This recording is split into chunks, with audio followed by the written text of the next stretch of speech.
All right, y'all. Welcome to All Politics and Local America's number one political hip hop radio talk show. Y'all know if it's Friday, y'all know it's time for All Politics are Local. But more importantly, y'all know if it's the fourth Friday, y'all know it's time for the Disciples. So I'm not going to tell you who the guests are tonight on that. I'm going to introduce Roundtree. She's going to be holding it up, of course, for her team, the disciples tonight. So she'll introduce her guests that are going to be on tonight, and then Zaid after the 7 o'clock hour. Who we got coming up? We have Edwin Chino Ortiz coming back from the returning citizens, is trying to make some moves on the housing front for those of us who are returning citizens. We always talk about the hard, the difficulty of getting work when we come back home. About the difficulty of getting housing. That's a whole nother conversation. There's some real motion that's happening that needs some support. We're gonna lift that up on that in that hour. And All right. we're having an abbreviated show tonight. Well, Last show of the year, and we're only going 2 hours instead of three. yep, We got to get it all in, and we got to get it on. So let's go. that's Let's right. ride. They say in Chicago. Let's ride. So here we go. Roundtree is representing for her team tonight, of course, Minister Abdul Haq and Lady Belina Ali. All right, here you go. It's Here all we go. you, Roundtree. We Here we follow go. you. Here we go, brother Ed and Yep, brother Baba Zaid. I am so honored tonight, this last Friday of the year, that's right. It the is. year. Last Friday of December and the last Friday of December 2025.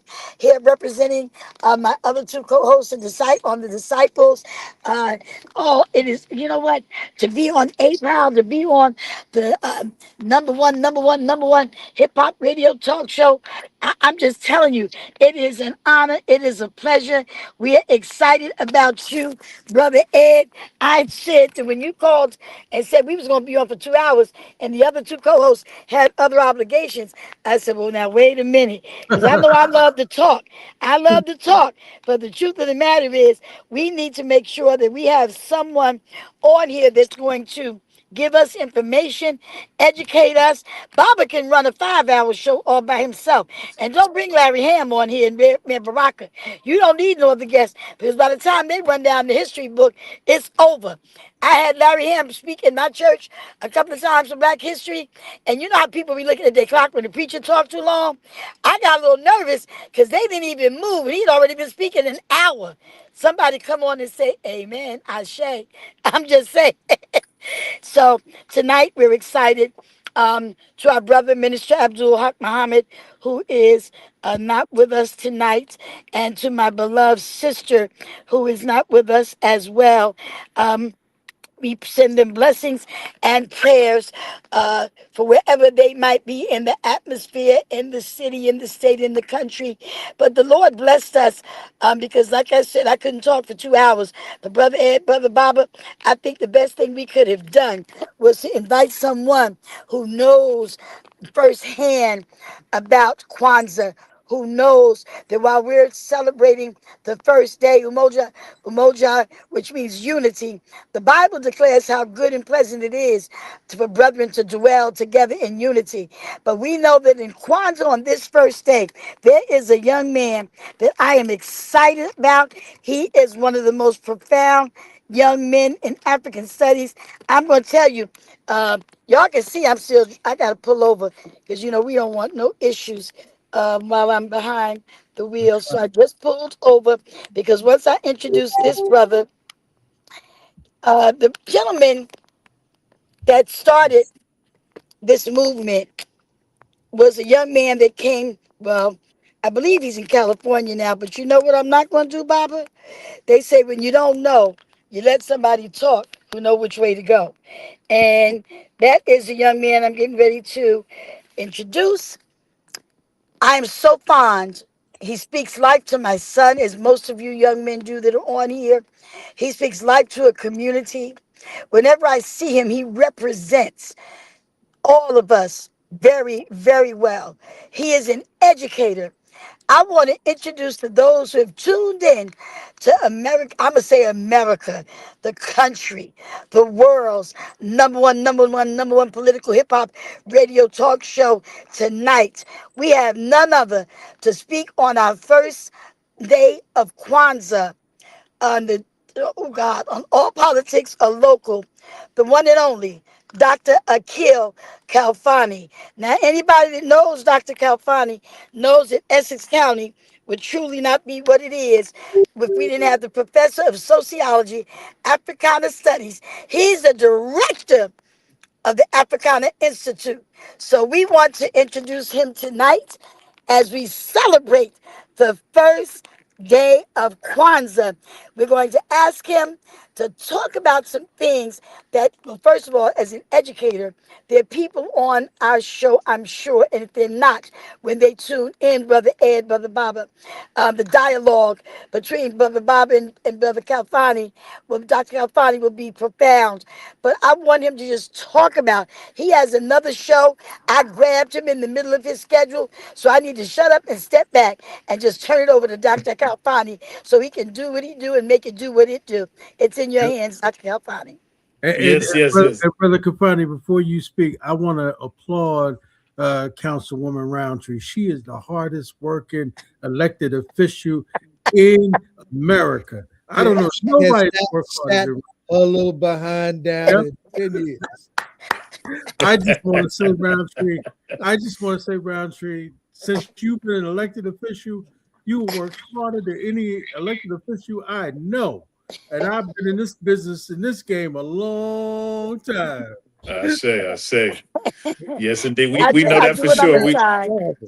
We know that for sure. If you there and there's some place to be, Reverend Roundtree is there. Is that right? That's right. As she say, can I get an ashe and an amen? and you know what, Khalfani? She'll come all by herself. Yeah. Oh yeah, everybody out. You know. And although I want to take a second to speak up that young man she's talking about, her son, that we wrap him around our arms around him and keep mentoring, pushing him to do what he wants to do and can do best. And it takes that community energy vibe to bring all of our folks up to where they need to be so that we can address, I'm actually on the board of the Newark Anti-Violence Coalition. And so we wrap our arms around all these folks so we can address the violence in our communities and make sure that none of our young folks get wrapped up in that, because there's been a lot going on. We got to make sure that we think about and understand that while we're here today is actually an important part about it, right? We're here about Umoja, right? Umoja, that unity. And if we don't have that unity, we can't address those issues that are going on. So I want to thank Reverend Roundtree. I want to thank Brother Ed. I want to thank Baba Zaid for having me on today. And it's been a whirlwind. I maybe Reverend Roundtree, if I have a minute, I'm going to talk a little bit about some of the stuff I've been doing at the same time. Okay, so and y'all have to stop me because I get warmed up. It takes me 5 minutes to say my name, so we can. Listen, the floor is yours tonight, sir. Okay, good. Let's roll then. So just on Kwanzaa, right? Because those who don't know Kwanzaa, this is the first a harvest festival. It's we want to think about this as when Karenga and all the other folks who are around developing the ideas about Kwanzaa. And it wasn't just Karenga, it was the Kawaida movement. So you got a bunch of people who were engaged in the process. Even right here in Jersey, we had Baba Amanifu, right, who was at the first Kwanzaa and had been around and doing things. And you had there was another sister in Jersey too. Both of them were at the very beginnings. And so we want to make sure that we broaden the spectrum. Sometimes people don't like it when I say it, but I think we need to broaden the spectrum about understanding and give the real depth about it, because it's not about, it's not about an individual. It's about the collective movement that brought this into being, right? But we give Brother Karenga his props for doing all the writing. He's a master writer. He's written about a lot of stuff about Ma'at, about stuff about Yoruba tradition, all of these different things. He's written lots and lots of books and been doing a lot of powerful work. It's interesting to think about. We're celebrating the 25th anniversary of the Africana Institute this year, and I've been the director for 20 years. And I didn't know. I was looking up online, and there's only like 5 directors of these programs across the country that have been doing this longer than I have. And I was like, you got to be joking. Dr. Jeffries, Malefe Asante, Dr. Karenga, and there's one or two others. And I was like, wow, I guess I've been doing a little bit of work here. So I'm glad to have the opportunity to continue this work. So when we think about this in terms of what Kwanzaa is, that this, we're not in the fields harvesting, working, and so some people look at it and say, well, why are we celebrating the First Fruits Festival? Why are we celebrating the Harvest Festival in America or in the diaspora where Kwanzaa is celebrated today? And I always say to folks, we're harvesting are for students, right? I'm at the college, so your intellectual development is what you're toiling over, right? So you have to think about what you do and how you use that as a place to give back and your experiences, and that then a lot of our parents didn't go to college. I'm a first generation college student, so every time I got a degree, every time I got an award, that my parents are living vicariously through me. So all of my stuff is their stuff, and that's how we have to think about this. That if we begin to start thinking individually, we miss the whole point of why we're doing what we're doing. We miss the whole point about how we got to where we are. And I think that's the flaw sometimes, is that we don't know our history and culture. Even Mayor Baraka, before he was mayor, said that when he was at Central High School, one time I was there speaking at something, and he was speaking to the students before I went on. And he said the reason that we have violence in our communities is because people don't know who they are. And I think that that's accurate. Right, we got to get to the point of helping the young folks to know who they are, and once they know who they are and that they are divine vessels, right? If they understand, you understand that, Mama Roundtree, right? That we're divine beings, and some of us don't understand the divinity that's in us. And so we can't really manifest into where we need to be because we don't understand the power that we possess within us. Absolutely. That there's really no limitation. We put limits on our achievements. We put limits on our destination. We put limits. We do that. That's what we do. But I will always have one of the greatest examples. And my mother, of someone who came to this city back in the 30s, late 30s, and pressed her way and persevered. We're living in a time, as you stated, like if you don't know who you are, then how do you know who you can be? And I know that's exactly. if you don't understand the level, and I fall into that category because people put me in. They put us in categories. They compartmentalize us. They say, "Oh, she's only or he's only." And sometimes I had somebody walk up to me after I got the assignment of organizing the clergy, and it was a very, very prominent faith leader. And about 6 years into my organizing and putting together an organization for the Interfaith Alliance, they told me, you far exceeded the expectations I have of you, which means that person had already had in their mind Cast judgment. Yes, that I was not going to be successful. And so we have to set our own standards and do what we know we can do, and sometimes go beyond that. So you're 1000% correct with that, Dr. Khalfani. Go ahead, you can proceed.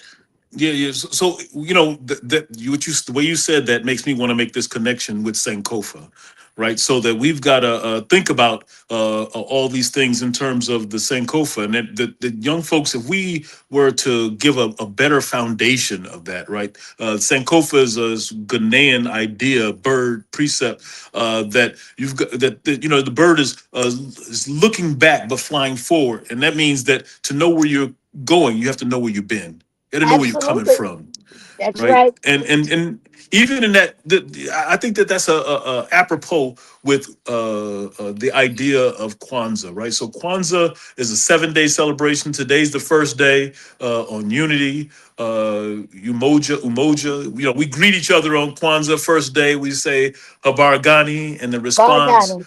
Yes, right. The response would be Umoja Habargani. Habargani means what's the news, what's going on, and so this is in Swahili. All the base of it is in Swahili for those who are this is maybe their first time or they don't remember all the details of it. But there's the 7 principles, right? You got and the 7 principles go with the 7 candles. There's the candles, which is the Kanara, the Mishuma Saba, all of these key components of this holiday. And so then that second principle is Kujijakalia, self-determination, right? Yes. That's tomorrow.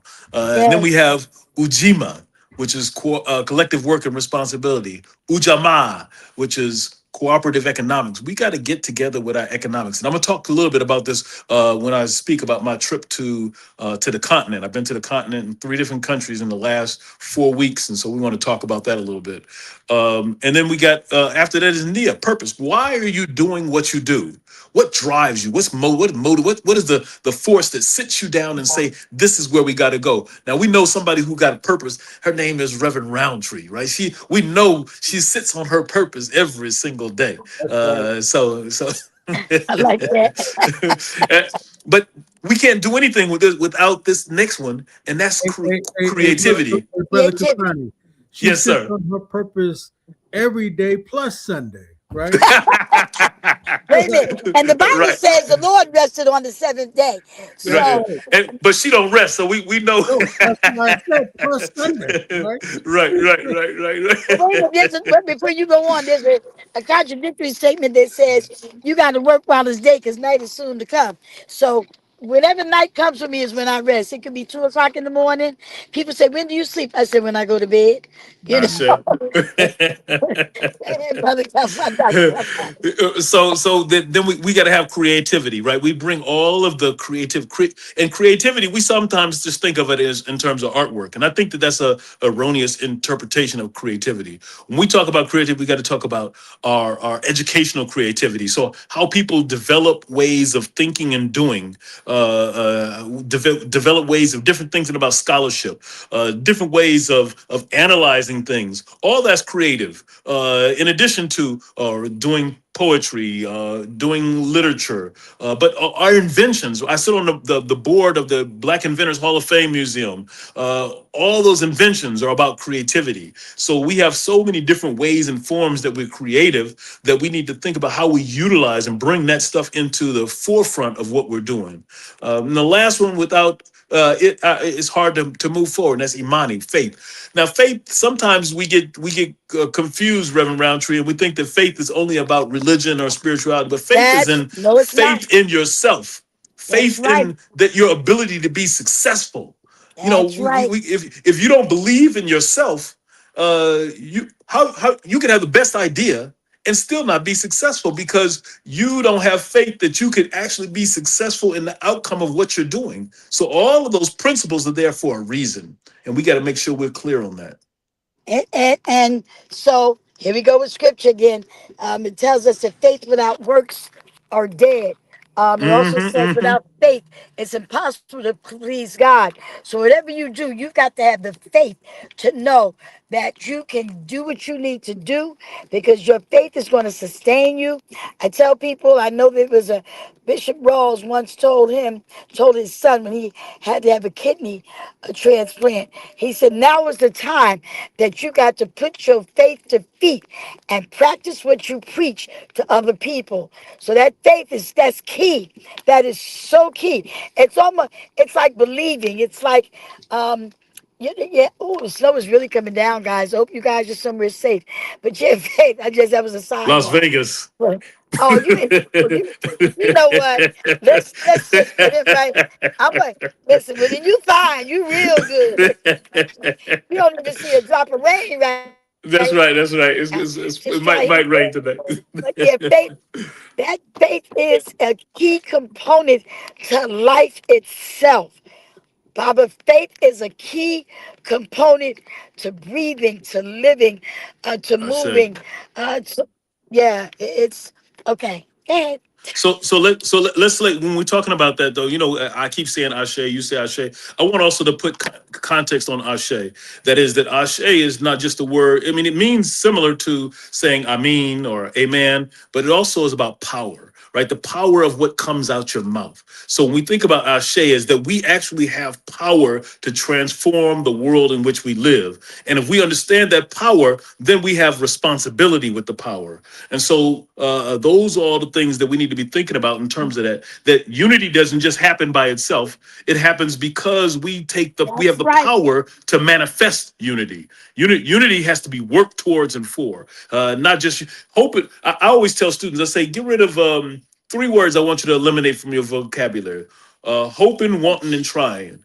You can't hope anything into being. You can't. You can try, but try leaves room for failing. You can't. You might want that cup of water that's on the table, but you can't want it into your mouth, right? You got to actually do something. So that we want unity, we've got to find ways to work towards it. And we're in no better place than in the city of Newark to talk about and think about how folks have been working towards that for decades, right? And so we're doing what we do on the shoulders, following the footsteps and the footprints of those who came before us. Those folks like Amiri Baraka, those folks like Brother Amanifu, those songstrojers who are no longer with us, but provide the foundation for our thinking, our understanding, our movement forward. So I want us to recognize that some of the stuff that I've been doing recently is right in the vein of what they've been doing. So thinking about unity, I traveled at the end of November to Algeria, right? And in Algeria, they were holding a conference on colonialism and classifying colonialism as a crime against humanity.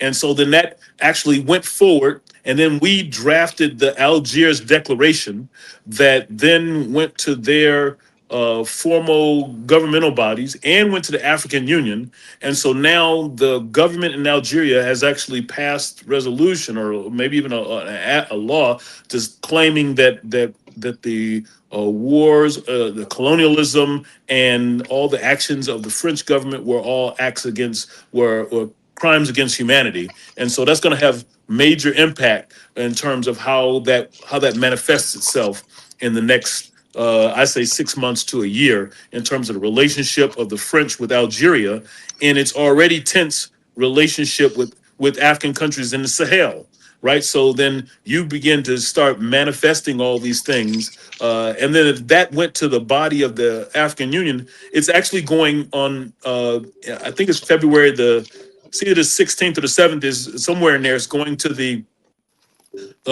going to the government I'm sorry, not the government, but to all the heads of state of the African Union and the first, second week of February. And I think that's going to be a powerful, powerful moment because then if they adopt this measure, then that's also going to tell a lot about what's going on on the continental level for this. And this really speaks about creating a unified position on the continent.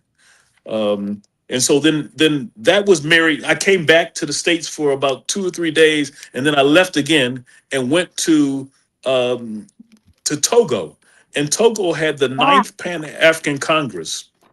And the Ninth Pan-African Congress didn't happen with a lot of controversy. Some of the people who attended, some of the people who didn't attend, and some people didn't go because there was protests about going to it. I went to it because my thinking was this: there were people who protest every movement we have, but those so you can either protest it or you can engage in dialogue with it. So my thing was that we need to be going and engaging in dialogue about our differences of ideas and opinions, engaging in the fight to create a successful understanding about what we were trying to accomplish. So in the 3 or 4 days we were in Togo, one of the committees that I organized or was responsible for. It's called one of the commissions I oversaw was the one on Africana studies, Pan Africanism, and moving these things in a direction where you had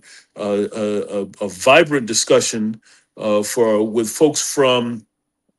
Uh, well, we had a challenge with folks from Brazil because we didn't have an interpreter for Portuguese, but there was a contingent of Brazilians there of about 100, and so they were all working for and towards this agenda of incorporating Africans in the diaspora and on the continent in a completely different way than had been in the past. And I wrote a piece on that talked about that we're really following in the footsteps of W.B. Du Bois and Henry Sylvester Williams in moving the Pan-Africanist dialogue to another whole level. And I think we accomplished some of those things. As I said, not without some challenge, and maybe everyone didn't like the way it went, but I think we moved the needle forward. And I think one of the things that I said in that meeting was that we needed to have a youth Pan-African Congress, and that one Congress or meeting or conference does not suffice for everybody. See, we have this confusion, I think, and that is that we think that having one conference or Congress is enough to suffice all. If we really are honest about that we would know that.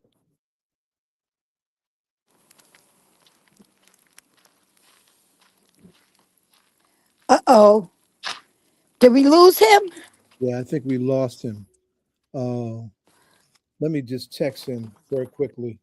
Say some words real quick, Round. Well, one thing I'm excited about is as he was talking, as you can see, I'm actually moving, multitasking. And you froze. Oh, we having a night. There we go, everybody. I You're want to back. go back to the second day. He talked about the multi-unity and that self-determination, which is tomorrow. We won't be on the air tomorrow. However, our young people, that's a platform that has to be highlighted. Every opportunity we get, Baba. Self-determination. You can't even be determined about self if you're not aware of self, if you don't love self. There was, we lost Ed too, huh? Ed checked out for a moment.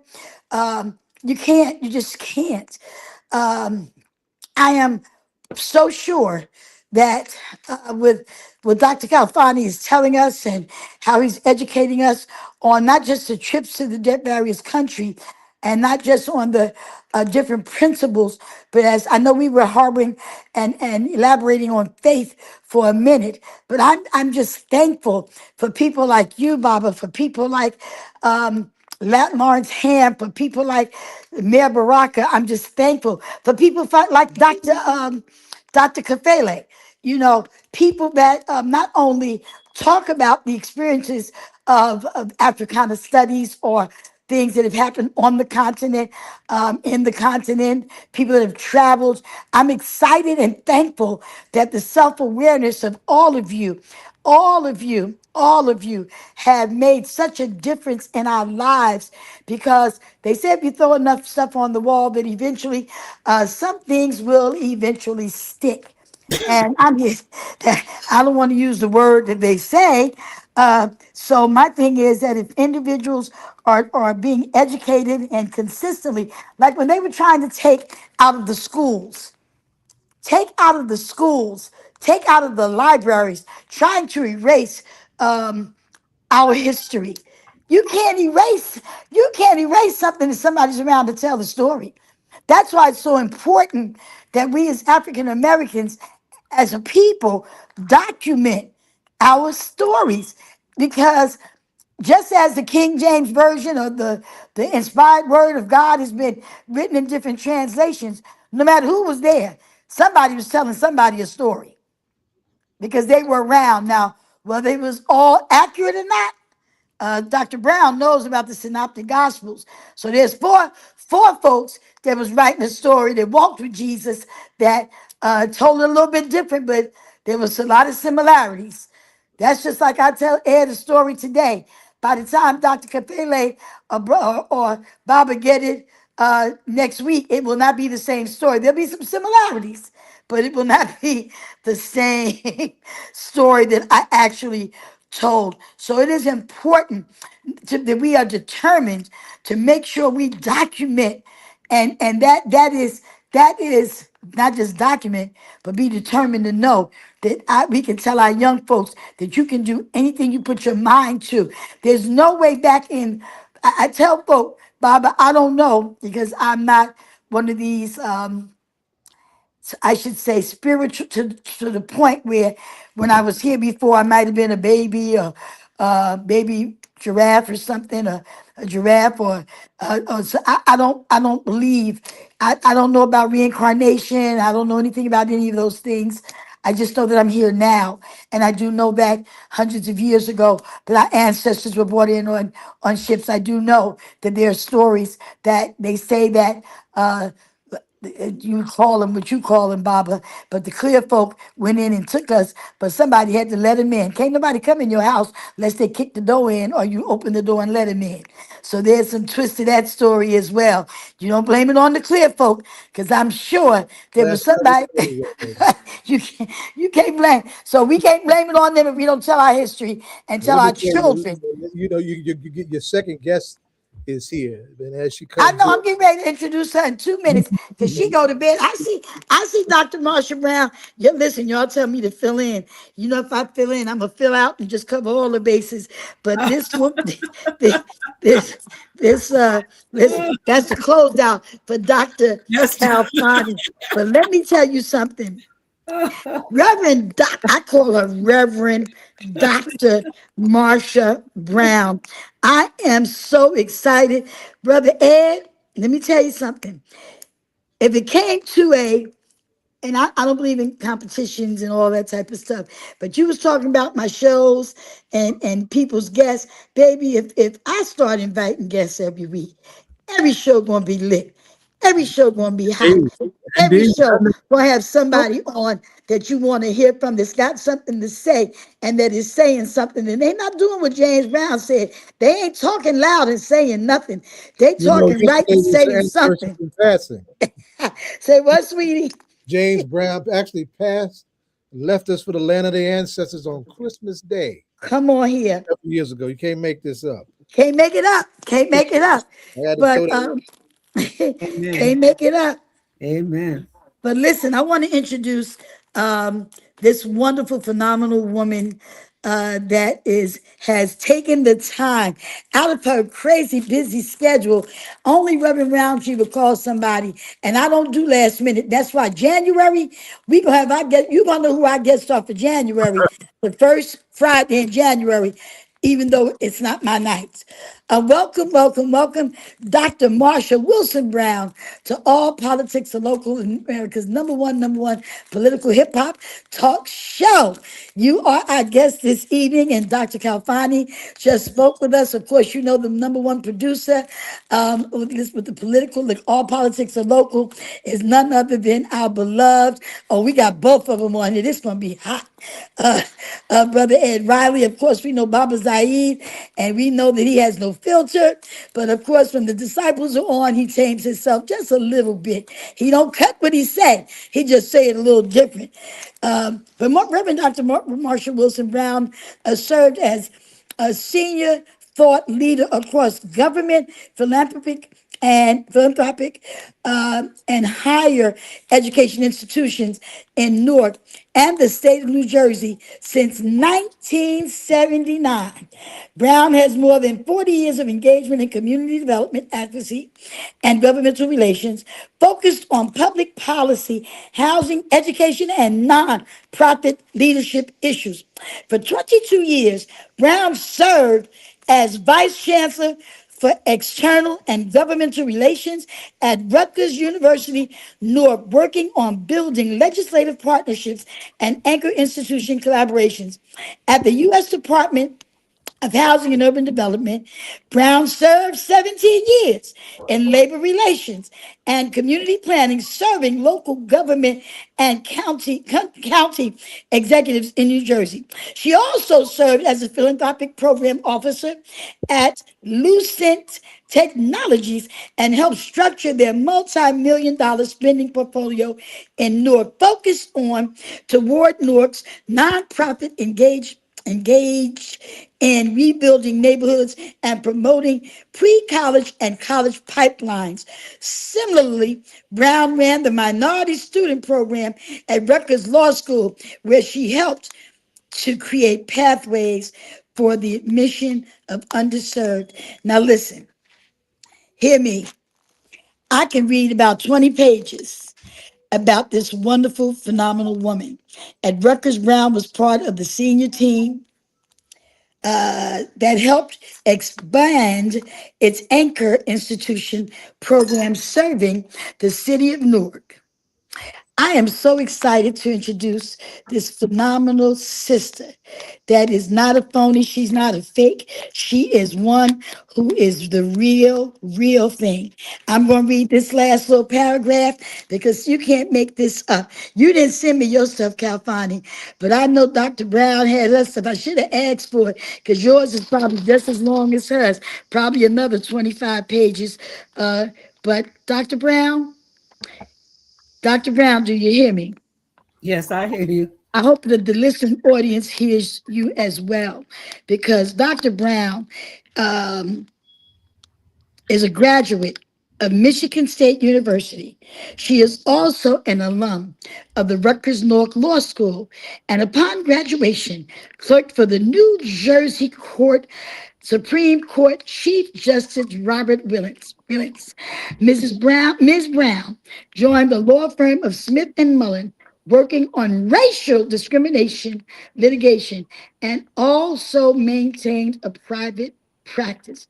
Brown is co-founder of Newark Debate Academy. Oh my God, girl, listen, if I keep reading, you got the Serenity Moment, a daily devotional, and a weekly radio show, Dare to Fly Productions, and the founder of the Newark Repertory Theater Company. What else she didn't add is that during COVID, while I got this prayer line that some of y'all have been on, she started a prayer call as well on Saturday mornings at 11 a.m. And for 6 years, I think we'll both be celebrating around the same time. She will be celebrating the creation of the upper room where she comes on and she has individuals pray. She just wrote a series of books. I bought them at the Kwanzaa event at NJPAC in New Jersey, NJPAC on Saturday. I believe we were there. Wherever it is that Dr. Brown is, there's not just going to be excellence, but the presentation is going to be decent and in order. I introduced to our listening audience, along with Dr. Khalfani, our beloved guest tonight on All Politics Local, the one and only phenomenal legend herself, Dr. Marcia Wilson Brown. Oh my God. Well, let me. Hey, Dr. Brown. The show, just that intro. Hey, Dr. Yeah, right. Listen, Everybody should have. Hey, Marcia, I'm scared of you. And did you guys tell her that I've been with you guys from the very beginning? We wouldn't have this show if it wasn't for you. Hey, listen. I tried to put it in the chat. Right. So you know what? See how God works? Let me tell you something. It doesn't say Roundtree. Is that all politics are local is because of Dr. Brown. Make it plain. Make it plain. So I believe when we did our first show, Dr. Brown was around with me, Ali, and Minister Abdul Haq Muhammad when we were over at Rutgers, because we were coming to Rutgers to do the show. Right. Because Oh, that's great. Yeah. Well, this was So- their brainchild. I just tried to be a facilitator. Y'all these were the visionaries. You all laid the framework for that. my job was to be a facilitator to make it happen. You did more than facilitate, because watch this. They needed space. They needed support. They needed somebody who believed. And you can have all the visions you want. Your eyes can be 20/20, but if there's no one there to help you once you write the vision and make it plain, carry out the vision. That's why people have to understand. Like I tell the faith-based community all the time. They be like, oh, if it wasn't for you, and they say, oh, you're our fearless leader. And this is what I say to them. There's no me without you. There's no we without us, and there's no us without God. This is a we us thing. And so the truth is, I like the fact that they're giving you, because some people won't say it was you that helped. Some folks act like they just arrived, they've been doing this. And if we become more engaged in acknowledging that we did it together, not me, not I, not me, not I, not listen, Umoja. come on here, You just unity. captured the whole essence of what Umoja is about today. We and us. That's Yeah. right. That's right. There's no Now I, watch you, this. You said somebody had to have the vision, right? But that's Right. that part is done. God Yeah. gave it to them. Watch this. And if don't nobody else see it but you, you might be walking alone. but if you got a vision that looks like Sometimes the that happens. Sometimes that happens. Sometimes we walk in that road alone. yeah. Well, they say Because you know what? You're creating footprints. So that's okay. it. That's You're it. creating footprints for somebody to follow. And that's why I like where my brother Dr. Khalfani was going with this whole notion of, unity, and especially focusing on young people. And then you, my sister, talking about documentary. I think that's one of the big failures we have, is being able to document our stories. Documentation is so critical. It's actually moment by moment. Because time is running in our culture now. And we don't yet have a hold on that. And I'm really worried about these young people. Oh yeah, because you know what? I was talking to someone not long ago regarding COVID. Yeah. And when people were walking around with masks on, they were babies that were being born. Yeah. And I said, these children are being born into a world where they think it's normal, because we didn't know when we was coming out these masks. And so babies that were born during that period, they thought that we wear masks all the time. That was just normal. Back to even President Obama. There are children that were born after 2008 that don't realize the struggle we got all the way to 2008 to just have a black president. That wasn't a normal thing that we elected a black president. It was the time, but it was. So you have to look at the generations that are yet born.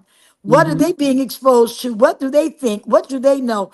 And if we don't take them back, like some people say, our young people are not interested in the slave ships. Well, you better make them interested, because they were blessed enough not to be born during a period where our ancestors came over and their blood is running in the waters.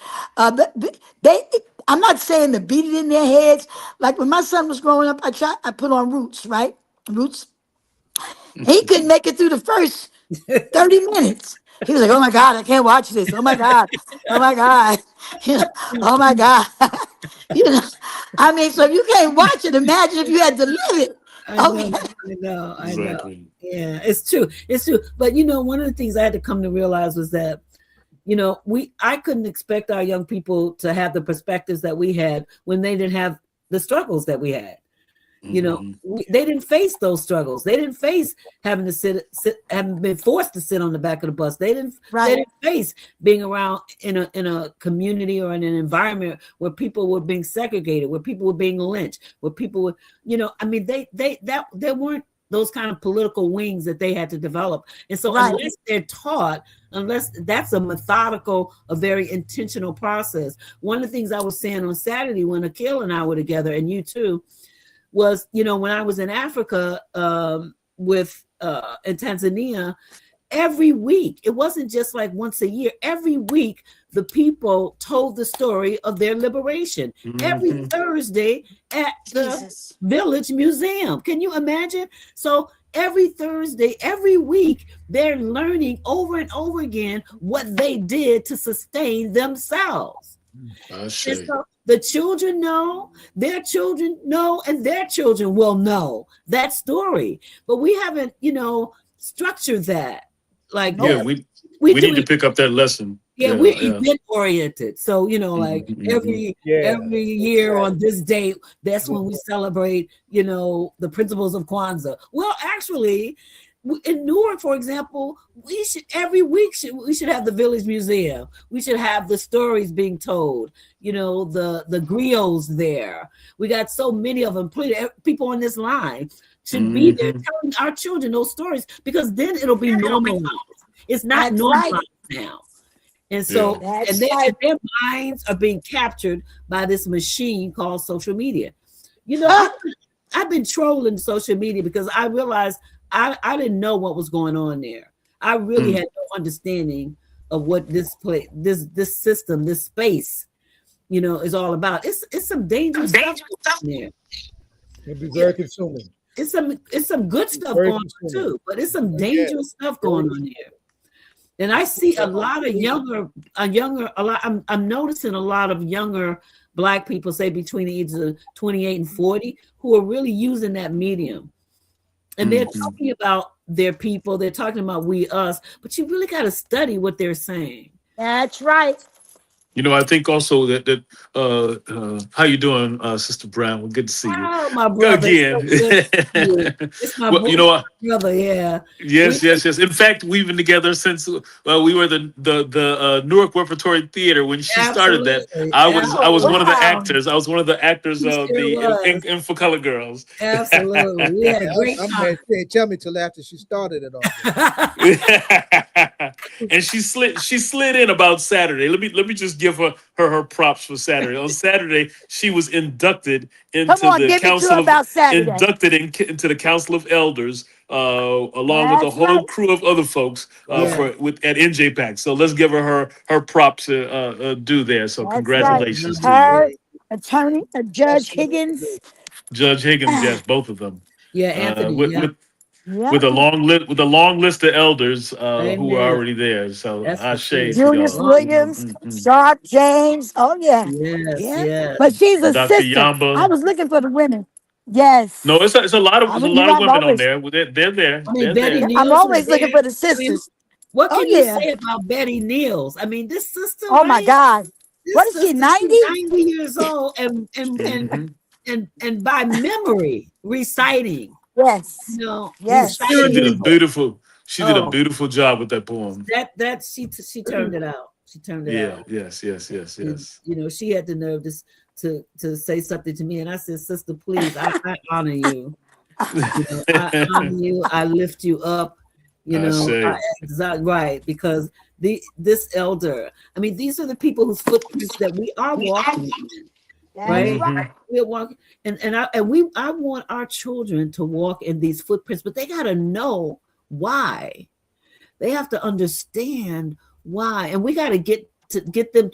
We got to understand where they're coming from. I used to be hard on them. I teach a class at Rutgers every year. Last year I taught it on the role of young people in the civil rights movement, and because I wanted to help give them a sense of agency, right? Right. But I was dealing with young people I didn't really understand. I'll be honest about it. And I was feeling disappointed in my inability to get into how we construct legacy with them. And I'm learning more. I'm listening more to my grandchildren. I'm learning more about how they think, and that's got to be part of our strategy. When we go in and talk to them, we got to start with where they are. I remember my mentor, Jimmy Boggs. Jimmy used to say, Marcia, listen, you got to troll on everything you possibly can, pull in all the information you can, and then figure out what your strategy should be. And he also said, we don't get honored for things we ought to do. That's why I never, I always stay back. The elder thing, it's a beautiful thing, and I told him I didn't want to be, outed as being old because, I was still trying to be cute, but they outed me anyway. So I had no choice. I had to acknowledge years, Charles, and that I do go to bed by 7:30, and I'm taking my meds in the morning. I was like, okay, they outed me. But I, but that was important for us to hear, for the very thing that you just spoke about earlier, how ego creates opportunism. And as Sister Rountree said, ego is about edging God out. And when we do that, we create, an opportunity for opportunism and those things that really don't advance people. Our job is to advance people. If God's given us these gifts and talents to understand the world around us, to understand the moment that we're living in, and to transfer that knowledge. I mean, what's the statement? My people perish for what? Lack of knowledge. People perish for the lack of knowledge. Absolutely. People perish for I came back just in time. Our people perish. Perish. Yep. Just linger on that a moment. Yep. Our people perish. They're dying. They're languishing. They're losing their minds. Not just physically dying. They are losing their being. The place, a space where they realize that they're sacred. They're sacred, and we are allowing that to be extinguished. Mm-mm. Let me add something to that. I think that's powerful, because one of the things we talked about in Africa was that that we have colonized minds. Same thing Malcolm used to say. Malcolm used to say that you took the chains from your ankles and your wrists and you put them behind your eyes and you can't see it. So your mind is colonized. Your mind is enslaved. Amen. And Naeem Akbar said we got to break the chains of psychological slavery. Amen. So these are the things that we've got to think about in terms of what you're saying, to move that forward in ways that we connect with the youth. What that requires, though, is for some of us who are a little bit older to retool ourselves to figure out how to network and negotiate and talk with and understand them. Doesn't mean we have to relinquish or suggest that everything they do is correct, but we got to create that space. Right. And the other thing that we got to do, though, is that we've got to develop succession plans so that we can move out the way. Some of us want to hang on until we die in our seats, and therefore we don't provide enough space for young folks to come in and to even to, if you put footprints there, we don't let them. We want to walk in our own footsteps. Exactly. So now you created footsteps, and the young folks can't walk in them because you're trying to walk in your own footsteps. Hold on. I'm gonna give you one better than that. Well, go ahead, because I definitely want to jump in. I'm going to give you one better than that. Never mind that the elders need to get out the way. How about try to assist the young folks along the way, because your way ain't the only way. The Bible does declare that the elders are called for wisdom and the youth are called for strength. But every young person is not necessarily lacking wisdom either. Mm-hmm. So we can't discount the fact because they were young. I always bring up Reverend Ron Christian, went to his church to meet with him about something. And I forgot, he introduced me to the mother of his church. And I was looking for her. I was like, well, where is she? She was standing right next to me, but we looking for a woman in a white long dress and a dolly and maybe a little white hat and a handkerchief dressed down to her ankles. He was like, Rountree, what are you looking for? I said, I'm looking for the mother of the church. You said you wanted to introduce me to her. Where's she at? He said, she right there. And I looked at her because she must be about early 40s, if that. And I said, oh, pleased to meet you. He said, Rountree, I know why you're looking at her, because you think she ain't old enough. And that statement he made to me, he said, everything old ain't necessarily, he said, everything old is not necessarily wise, and everything young is not stupid. And I thought about, and I carry that, because then on another note, forget that part, not only we don't prepare in the way that we should the next generation. There's no preparation. So you try to sow and you want to talk, but you want to sow your stuff. You want to talk your stuff and live through them, your stuff. How about preparing them so that when they come up with their stuff, that they'll have the same perseverance and the same wherewithal and the same endurance to write their own books. Look, I'm preaching to myself right now, like Marcia Brown, or to lead or start their own theater like Marcia Brown, or start their own beauty school like Madam Louise Scott-Rountree, or start about the Freedom School or do what Amiri Baraka did and Amina Baraka did with the Spirit. I'm just saying, like, we don't speak that you can do this. And it's got to be consistent. You can't go. Listen, my first sermon I preached, walking worthy of your calling, many years ago. That word was given to me because if you're going to walk the walk, if you're going to talk the talk, you need to walk the walk. You can't. And I took that very seriously, Dr. Brown, Dr. Khalfani, Brother Ed, because the truth is, mother is repetition. I know you've heard this, is the mother of learning. Repetition. I put it in my sermon somewhere, but when my son started walking, I couldn't make him stand up and just start walking. He What happened to her voice? didn't just, he had to crawl, and the next morning he got up and did it. It don't like that. It came in, did you brush your teeth this morning? You got to go in the bathroom. Now, when they get grown, whatever they do with their teeth and their body, we pray that what you taught them, because the Bible also says, train up a child in the way that they should go. And when they grow older, they will not depart from it. They will return. So we pray that what we've taught them, even when they stray, that something will bring back to their memory the teaching. We are not consistent, we are not persistent, and we are not, and especially with the school system right now, with what's being taught. Before I go back to you, Dr. Brown, there was a woman named Gwendolyn Belk. She was my 7th grade elementary school teacher at Quitman Elementary School. Gwen Belk refused to use the school books alone for teaching. Evelyn Johnson was my 5th grade teacher. She was Charlie Johnson. They were all related to B.F. Johnson. Charlie Johnson used to be at West Kenny, used to walk the halls with a big stick called Nigga Be Cool stick, big old long stick. That's what was written on it, Nigga Be Cool.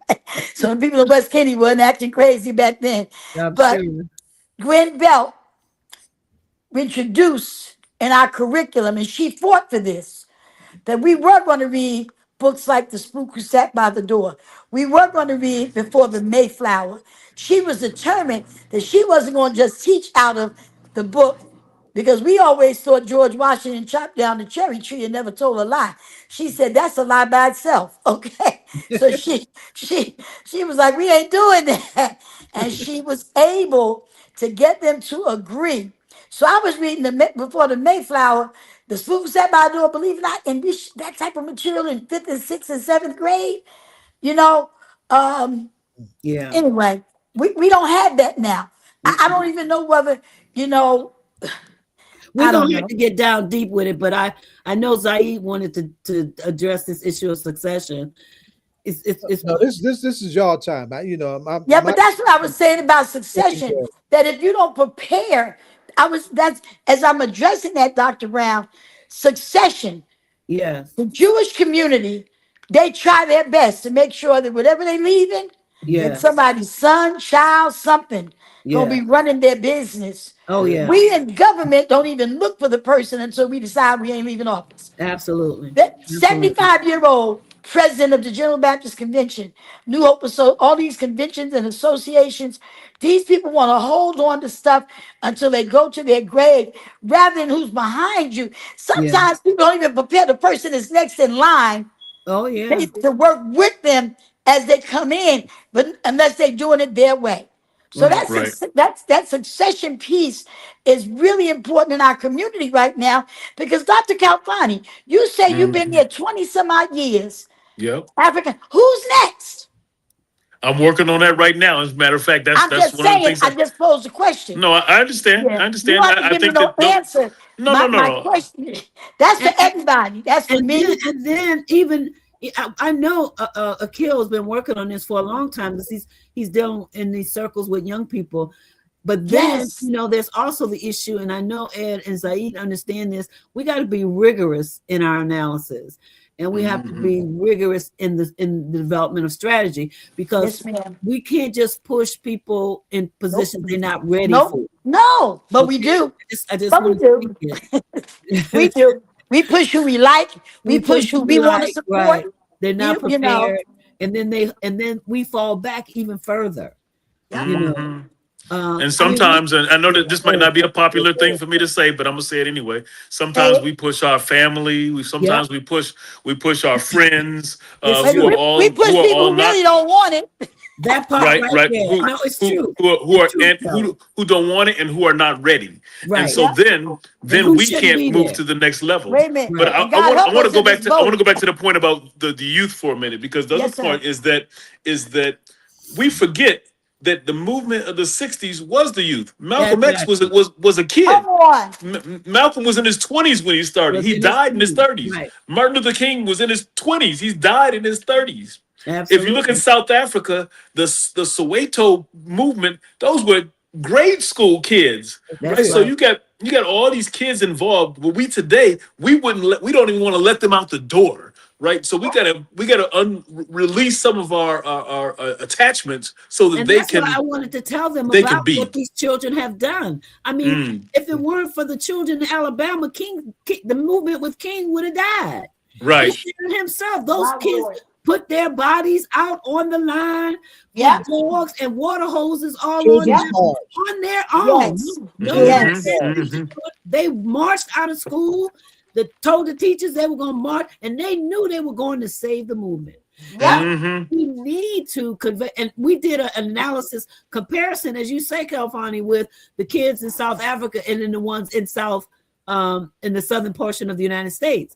Because once they see themselves in history, then they can make intentional decisions about how they might want to function as people in our communities.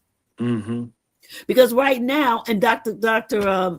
Howard, he asked me, of course, he's always trying to dig deep, challenge me, because, I have written this article called "Are We Too Broken?" talking about us as a people in terms of where we need to be right now.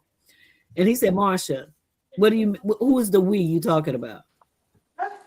And I could give him an answer, but I had to stop, because the we that we said in 1970 is not the we are saying in 2025. Right. Because there's this the hill, them versus us, the sororities and fraternities and the boule people and the ones who run after the Beyonce Society. I mean, we don't even know. My Lord. We have got to define for ourselves who we are now. I mean, who would have thought that it would have been we, some part of we voting for this power monger? Don't even say it. I can't say his name. But voted for him. Let me say this though in reference to that. I think those 3 conferences that I was in Africa, in Algeria, Togo, and in Ethiopia, that they speak to this, because for the first time, when at the conference in Ethiopia was a conference about reparations. However, this body that met, that was formed, was the first time the African Union has an actual representative from the 6th region on one of its official bodies. This sister named June. What is June's last name? She's from the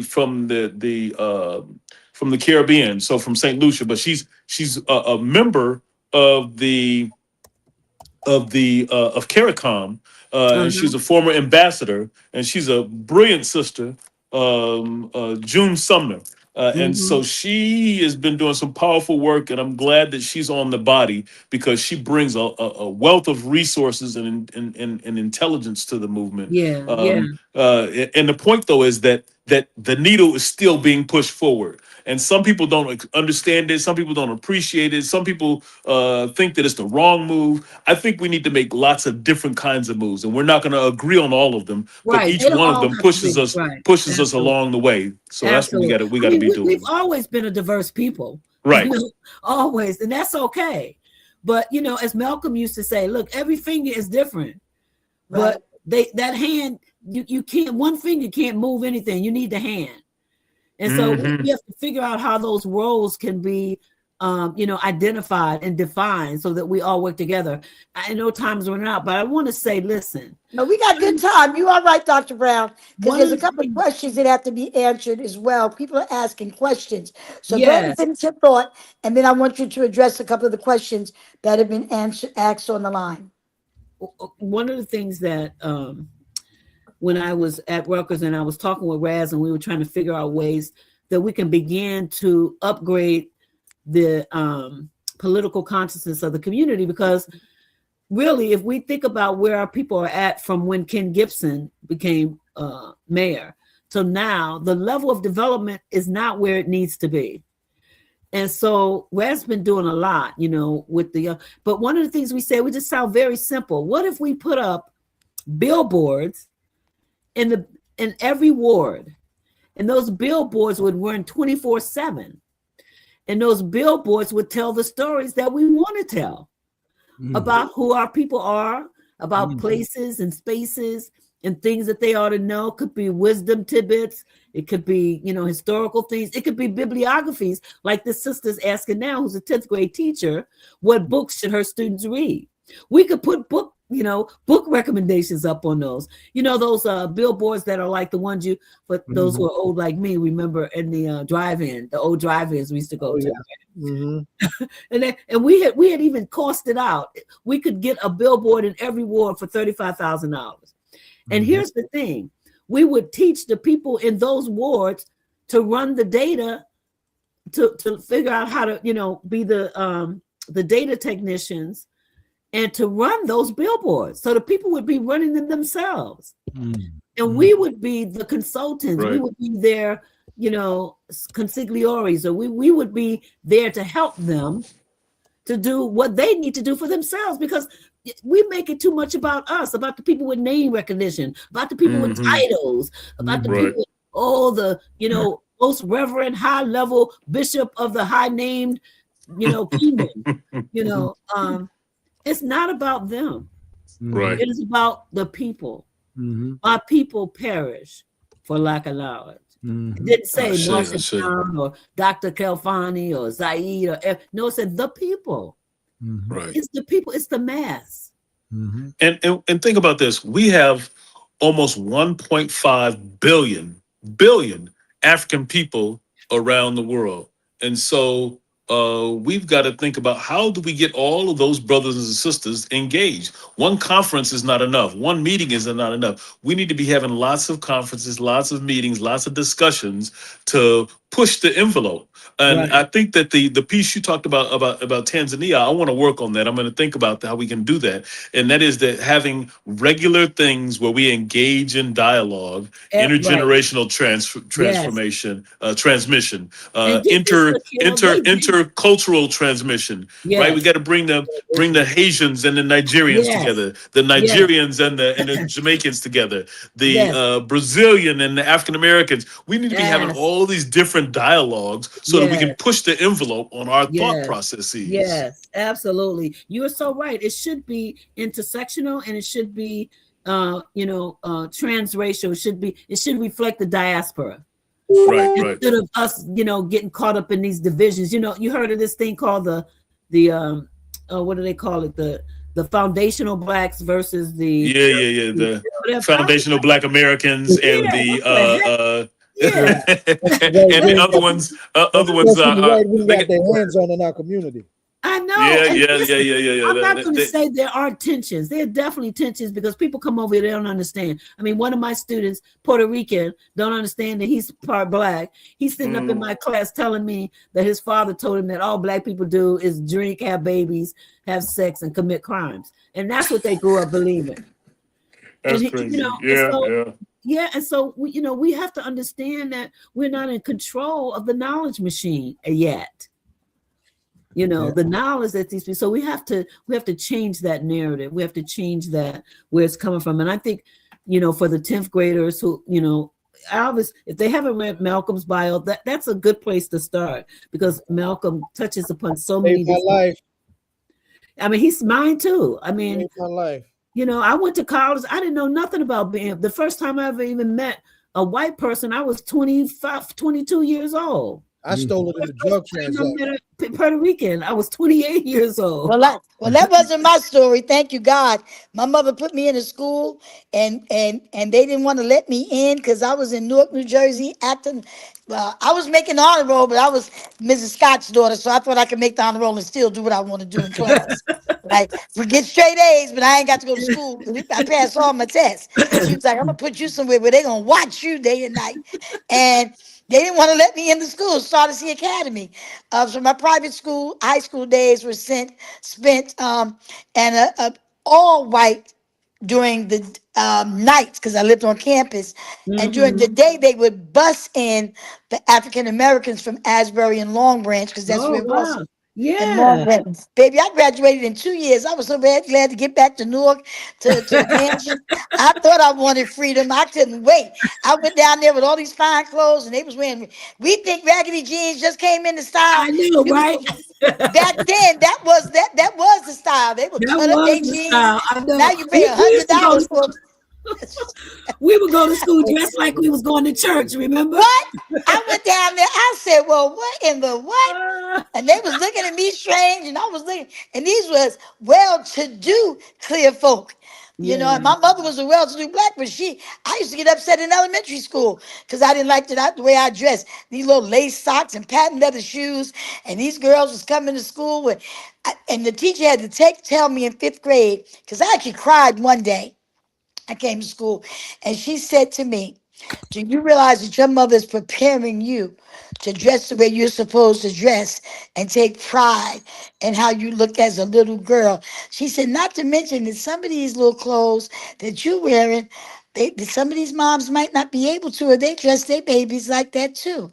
But I don't know whether that was the case, but that sure, you said you was 22? Yes, because I grew up, listen, in a beautiful segregated community. Gotcha. Black was beautiful. I went to black stores. Our doctors were black. Our dentist was black.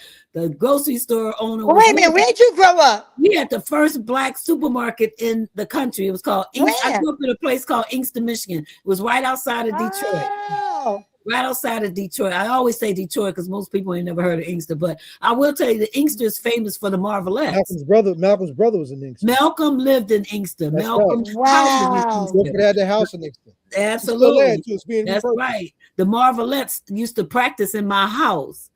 Wow.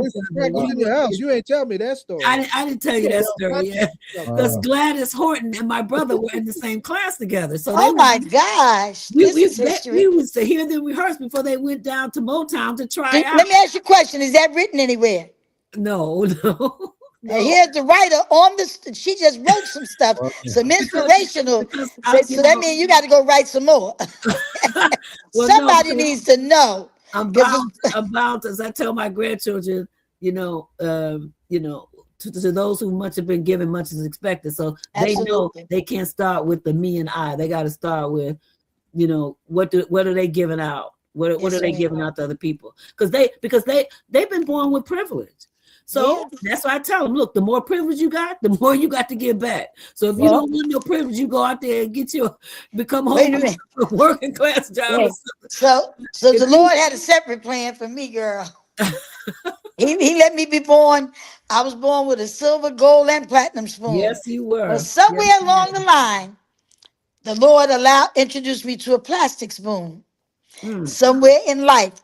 And once I met that plastic spoon, I then realized and took on all of the things, and I'm almost ready to cry, all of the things that my mom and dad represented that I didn't want to be because my mother was sort of forcing me to do a lot of things. And as a little child, it was okay because you just do what you're told. But as I started reaching my teen years, I did not want that pressure. I didn't want to be her. I didn't want to be the child of someone that everybody knew because I couldn't go nowhere without somebody saying, oh, there go Miss Scott's daughter, there go Reverend Rountree's daughter. It got to the point that even as a teenager, when I went into a club that I wasn't even old enough to go into, coming home from college one day, which was called the Key Club, Barbara Kukla and a lady named Sadie Vinay called my mother because they saw me I was sitting on the side drinking a soda. I didn't even know what drink to order. And it was during the day. trying to run, trying to run from a life that other folks were already a part of. So I'm running to the other side of the field, thinking on that side I'm gonna be safe because none of the church folk, none of the business folk, none of them folk gonna be over there. Because I done grew up in the church. I ain't seen none of these folk in the church, but some of the folks I saw in the church I didn't expect to see in the Key Club. I didn't expect to see in Zanzibar, right? I didn't expect to see them there. So I thought I was running to a safe place to get away. And those folks was on the phone calling my mother saying, Scott, Louise is over here. My mother called the key. My Lord. So I figured I might as well go on back to the other side because they doing the same thing. You just made me think about something that, while, all politics is local, they bring on some really great people who have wonderful stories to share and a history to unveil. That maybe we should have some young people on to tell their stories. Yes. And to see how they intersect. Yes. Because they have stories to tell too, but we don't concentrate on them because we think their stories are really just too sad, because of the world that they're living. But not all their stories are sad now, Dr. Brown. It's not. I agree. It depends on the environment. Yeah. So I've spoken to a school. I speak to students, and I'm getting ready to start back doing that again come January. And so sometimes, based on where I was speaking, I would ask the question, "How many of you have been affected by violence?" And see how many hands go up. And if you got 75 or 60% of the people in that room that have either lost someone or that have been violence has been a part of their life one way or the other, whether it was domestic, whether it was someone in their family was killed, they tend to feel a little bit different about even creating history. They're children, young men that don't even realize that you don't have to think that you're going to be dead by 22. Right. Just because all your friends. Come on, Baba. You know the story.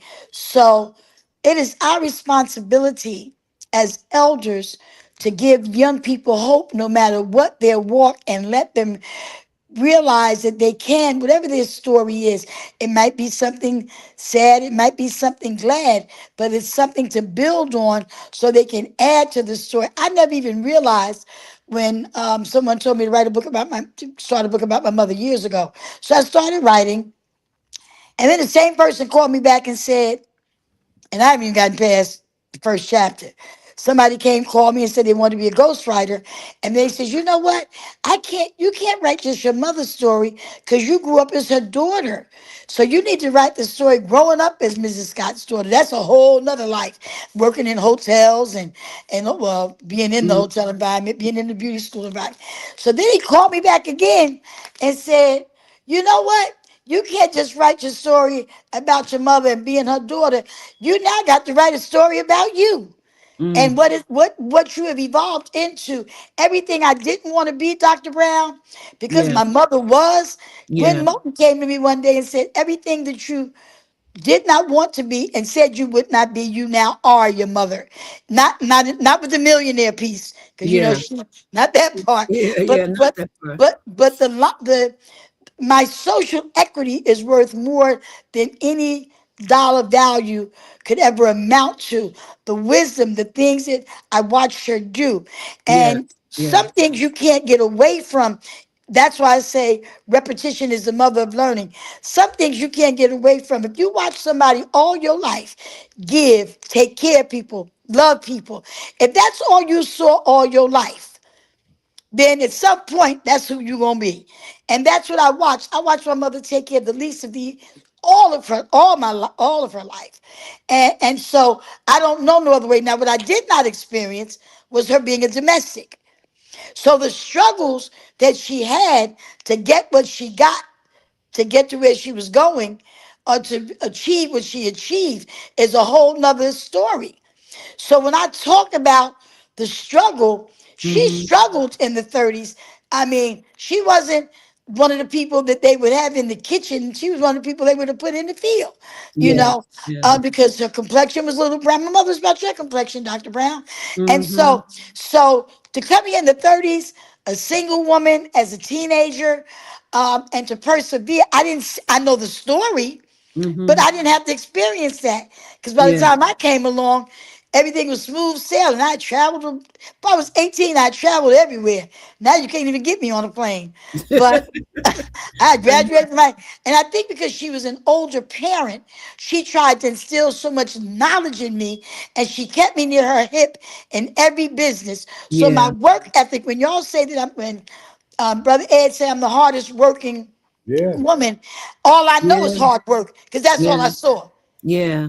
And I our mean, that's children do what they see. So yes. if we as elders can speak more self-determination, more faith, more unity, more consistently, and it's not everybody's assignment. It's not, I used to talk about our other co-host, Brian Ali. Everybody not gonna stand on the corner with a bullhorn. That's not everybody's calling. Brian Ali would go out there with you, Baba, stand in the middle of the street. They called him Pastor in the Hood. God rest his soul. His wife is our co-host, Lady Ali. And you're not gonna get everybody to be in the middle of the block protesting like Ras Baraka. You're not going to get everybody to be a Dr. Marcia Brown, but whatever God has called them to be, the Wherever. life Yeah. we need to speak that life, and that if you persevere, if a woman can come here and be a domestic and open up 9 shops and buy the most expensive house at that time ever built in Newark, if a black woman, single woman can do that, create economic development without any grants. I Yes. mean, somebody said to me one day, some little sick, I ain't even say what it was, this Jewish fella, some time ago. And I think he didn't understand what economic development, because he was building. And I said, you getting all these grants and you're stacking all this capital. I said, well, if you want to know what real economic development is, Madam Scott came here, opened up 9 shops, opened up a beauty school, and put people to work in them 9 shops without any grants. That's economic development without any funding. Nowadays, there's so many opportunities, so much money. There's a sister, and I'm going to stop here, that built a 24-hour daycare center with 20 apartments in it without any government funding, accessing every bit of collateral she had, because when she turned to government, everything she applied for, they didn't think she could do it. Matter of fact, one bank told her, don't she think she was biting no more than she could chew. She built this, and I'm going to take you there as soon as you get an opportunity, Dr. Brown, Okay. Dr. Baba Zaid, and Ed Riley. That's She right. built this Wow. building on Bergen Street. The name of the building is the Greer, and the building was built in 1 year for the 24-hour. When they told her that she had bit off more than she could chew and wouldn't give her no money, She said, yeah, right. she went and whatever collateral her mama and her daddy had. And her name is Elder Pam Greer. Her father got a little church right on the corner of West Runyon and Bergen called the Bread of Life. They used to own the restaurant called Arizona. Oh yeah, I remember that restaurant. Well, this is her parents, and she wanted her father, because something else had taken place with the land, and he'd been holding on to his land for over 25 years, didn't build nothing on it. She took that land so her father, because became ill, could walk over there and see a finished product called the Greer. So if you ever on Bergen between West Runyon, it's right on the corner of West Runyon, right on the corner, the church, Bread of Life, and the building. And she didn't put no garbage in it. She built that building. People go in there now and say, if I didn't have a house, I would move in this building. Well, that's powerful testimony, my sister, Yes. and testimony that you have to reflect on. You can't let it just pass through your mind like a sieve. But it makes me think about the recent article I saw on that was done on young people in the Newark schools, where they were saying that they didn't feel appreciated, they didn't feel seen, they didn't feel heard, they didn't feel loved, is really what they were saying. Did you see that article? I think it was in It's not just an article, it's a reality.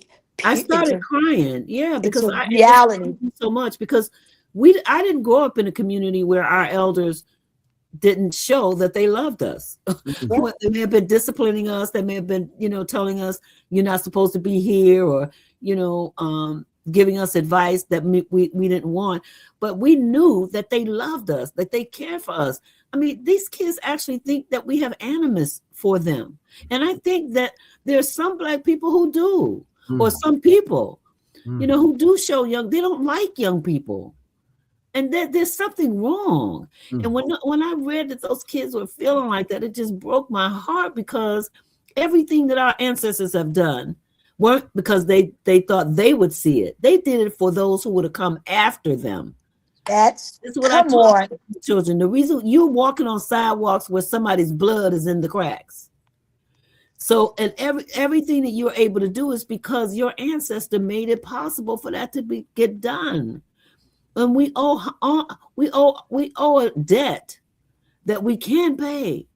Yeah. We have to pay it forward. And so my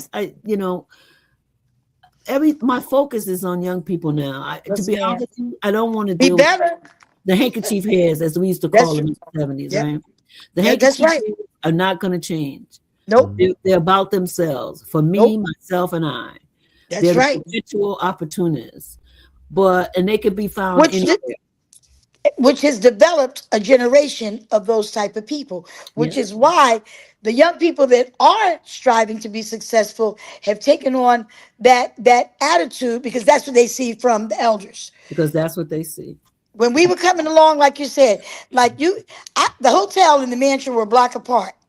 There was nothing I could do between the hotel and the mansion that if it didn't look right.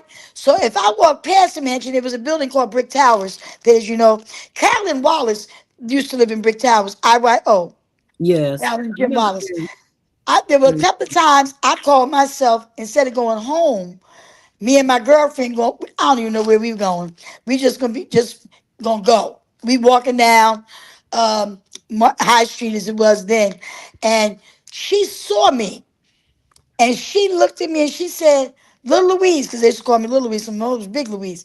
"Where you going?" And I couldn't answer it because we were just walking.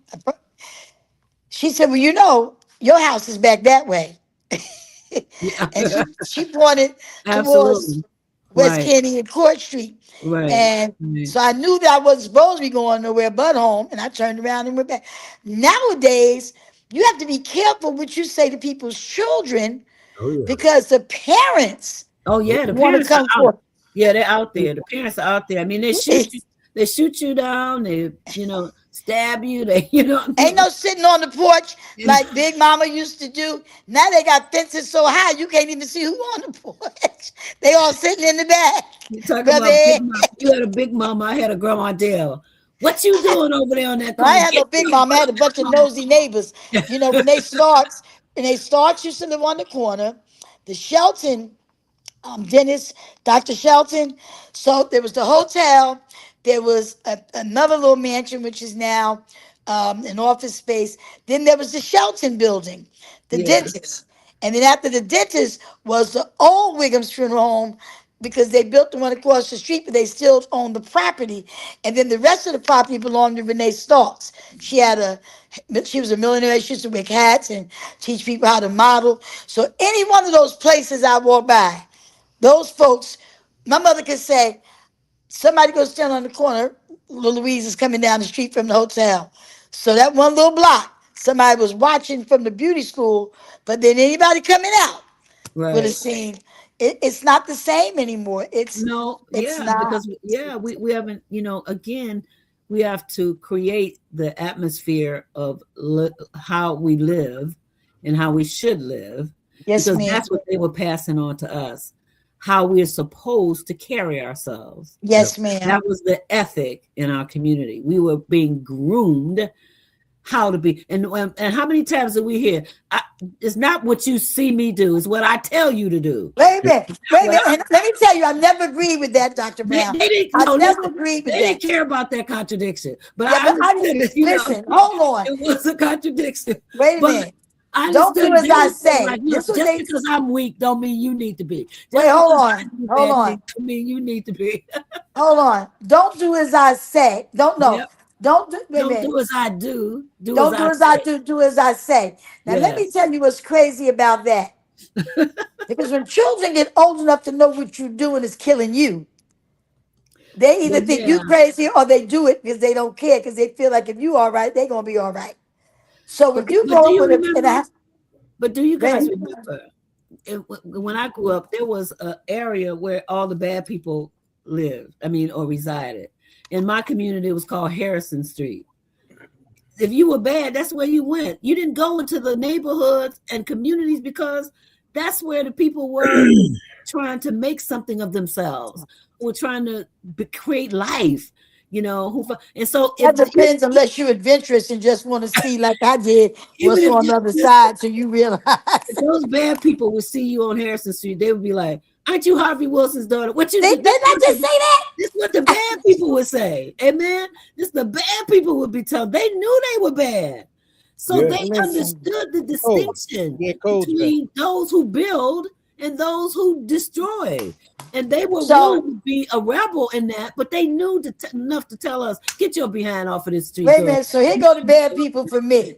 So a lot of the bad people, like my mother would give little jobs, right? Uh, So, so like she had a couple of people that had a little drinking problem, a little drug problem, and they would come and they would say, Miss Scott, you got any work for me to do? yep, And yep, and watch this. If they saw me somewhere and I didn't yep. pay them no attention, they would get them a little couple extra dollars because they would tell you, we saw little Louise over on Howard Street, right? So they'd be like, what you doing over here? And I'm like, don't tell nobody. And I used to keep a little change too when I got to be a teenager. But I didn't realize I wasn't grown when I graduated from high school. I thought Mm, I was grown at that mm. point, Didn't not we all? realizing that I'm still in the house, right? Yeah, yeah. So my But mother you had know this. what? Go ahead, We still here for a purpose. We still we, here for a reason. Because we girl, shouldn't have been here. Listen, girl. let me tell you something. There's no way that I am here.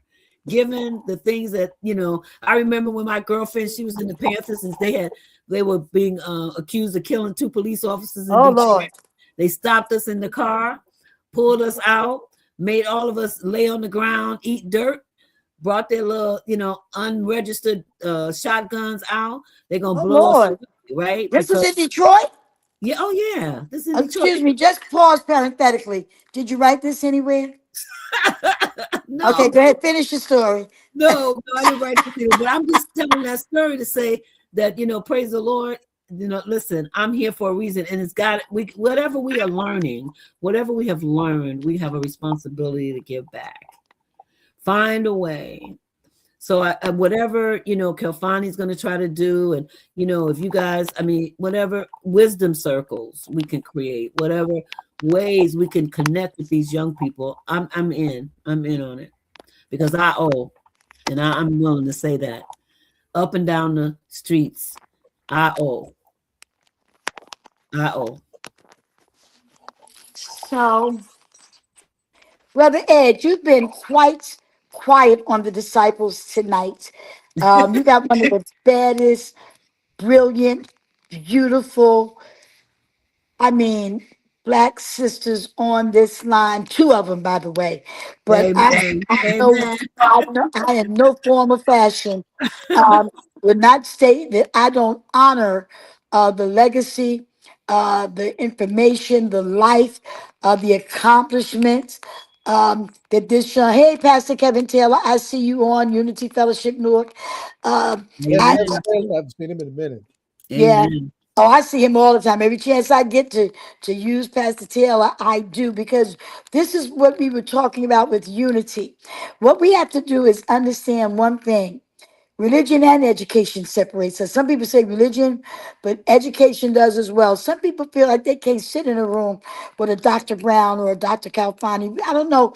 God designed this show tonight for sure, because when I was asked earlier by our brother Ed about 2 hours of being on here. He didn't say invite no guests, but I knew that I was going to because I know that I had the Well, option to do it. you're a guest enough, my sister. You're a Listen, guest I enough. said no, because normally the 3 of us run the show, but here lately, and this all goes back to what was instilled in me, Dr. Brown. I was raised by a woman who had people that were influencers in government and in communications. And I was talking to Brother Ed about Kitty Taylor and Bernice Bass. And Kitty Taylor was my godmother. And I used to be on her radio show as a little assistant when I was 13 and 14. And so I am very, oh, I love you too. And I'm very, some stuff you don't know how good it is until you need to use it and you can do it and it turns out good. So Yeah. when he said that it wasn't going to be anybody on here, but well, two people started texting, they not going to be here tonight. I said, oh, I'm not going to do all this by myself, even though I love to talk. It's the first day of Kwanzaa. The Lord dropped Khalfani in my spirit. The first day Well, of listen, Kwanzaa. you and Ed and Zaid, the only people I would have said yes to. I You mean, know, look at this. Look at God. I was That's like, favor. Favor that's on the favor. first day of That's Kwanzaa. favor. And I see where Tracy likes the idea of wisdom circles. So Tracy, if we can Yes. help you create wisdom circles for those 10th graders that you're dealing with, we are right there. Yes. Because we got to Yes. start somewhere. Hey, Got to start Clarence. somewhere, creating new That's footprints. That's it. That's it. That's it. So going forward, we're going to do a series, Brother Ed. I'm only on once a month, but and this will be the first place I'm sharing it. Beginning January, I will be doing a television program for TV, Community and Faith. And I've been working on it for the past, I guess, 5 years. I did it with Felipe Luciano. We came together with a Latino brother, Minister Abdul Haq Muhammad. There he is. Brother Larry's message is on here. I don't know who's doing it. I see People's Organization Progress. He says we have to understand that the only way that we are going to beat back the racist attack in our community is through a united front, a unified front. Yeah. Well, that's true. That's true. We could just stop. Listen, how about we could just be united? That part, I That mean, I part. tell the preachers all the time. I say, and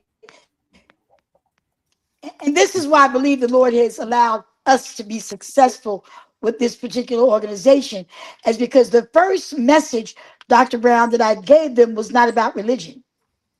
The first message in the first meeting in the platform was, how y'all running around and telling everybody to love each other and you believe in a God that says we're supposed to be unified, but you can't even stand with a Muslim, That or you part. can't, or a Muslim can't stand. You want to go and stand before people and preach love and unity, but we can't go in a room together for the sake of the people. So the Amen. statement became, my religion is personal, but my mission is humanity. We have to realize we all fall in that category of human beings. And we all are entitled to the respect. We're all entitled to to collaborate with whoever we choose to for the betterment of society and humanity. And if that's not the direction as a leader, I'm not talking about just folk that are just going along to get along, but as leaders. So whatever the assignment is that we have, this wisdom circle, Yes. Yes. we need to think, use some of the platforms that are already established. The ones you have, Dr. Brown, with the upper Yeah. room, the one that I have, with Yeah. the North Interfaith Alliance, there are other organizations. But the problem I found, not just in religion and in government, that people have an issue with who's in front. You Yeah. know what I tell folk? I can't lead everything. I Yeah. can bring you together.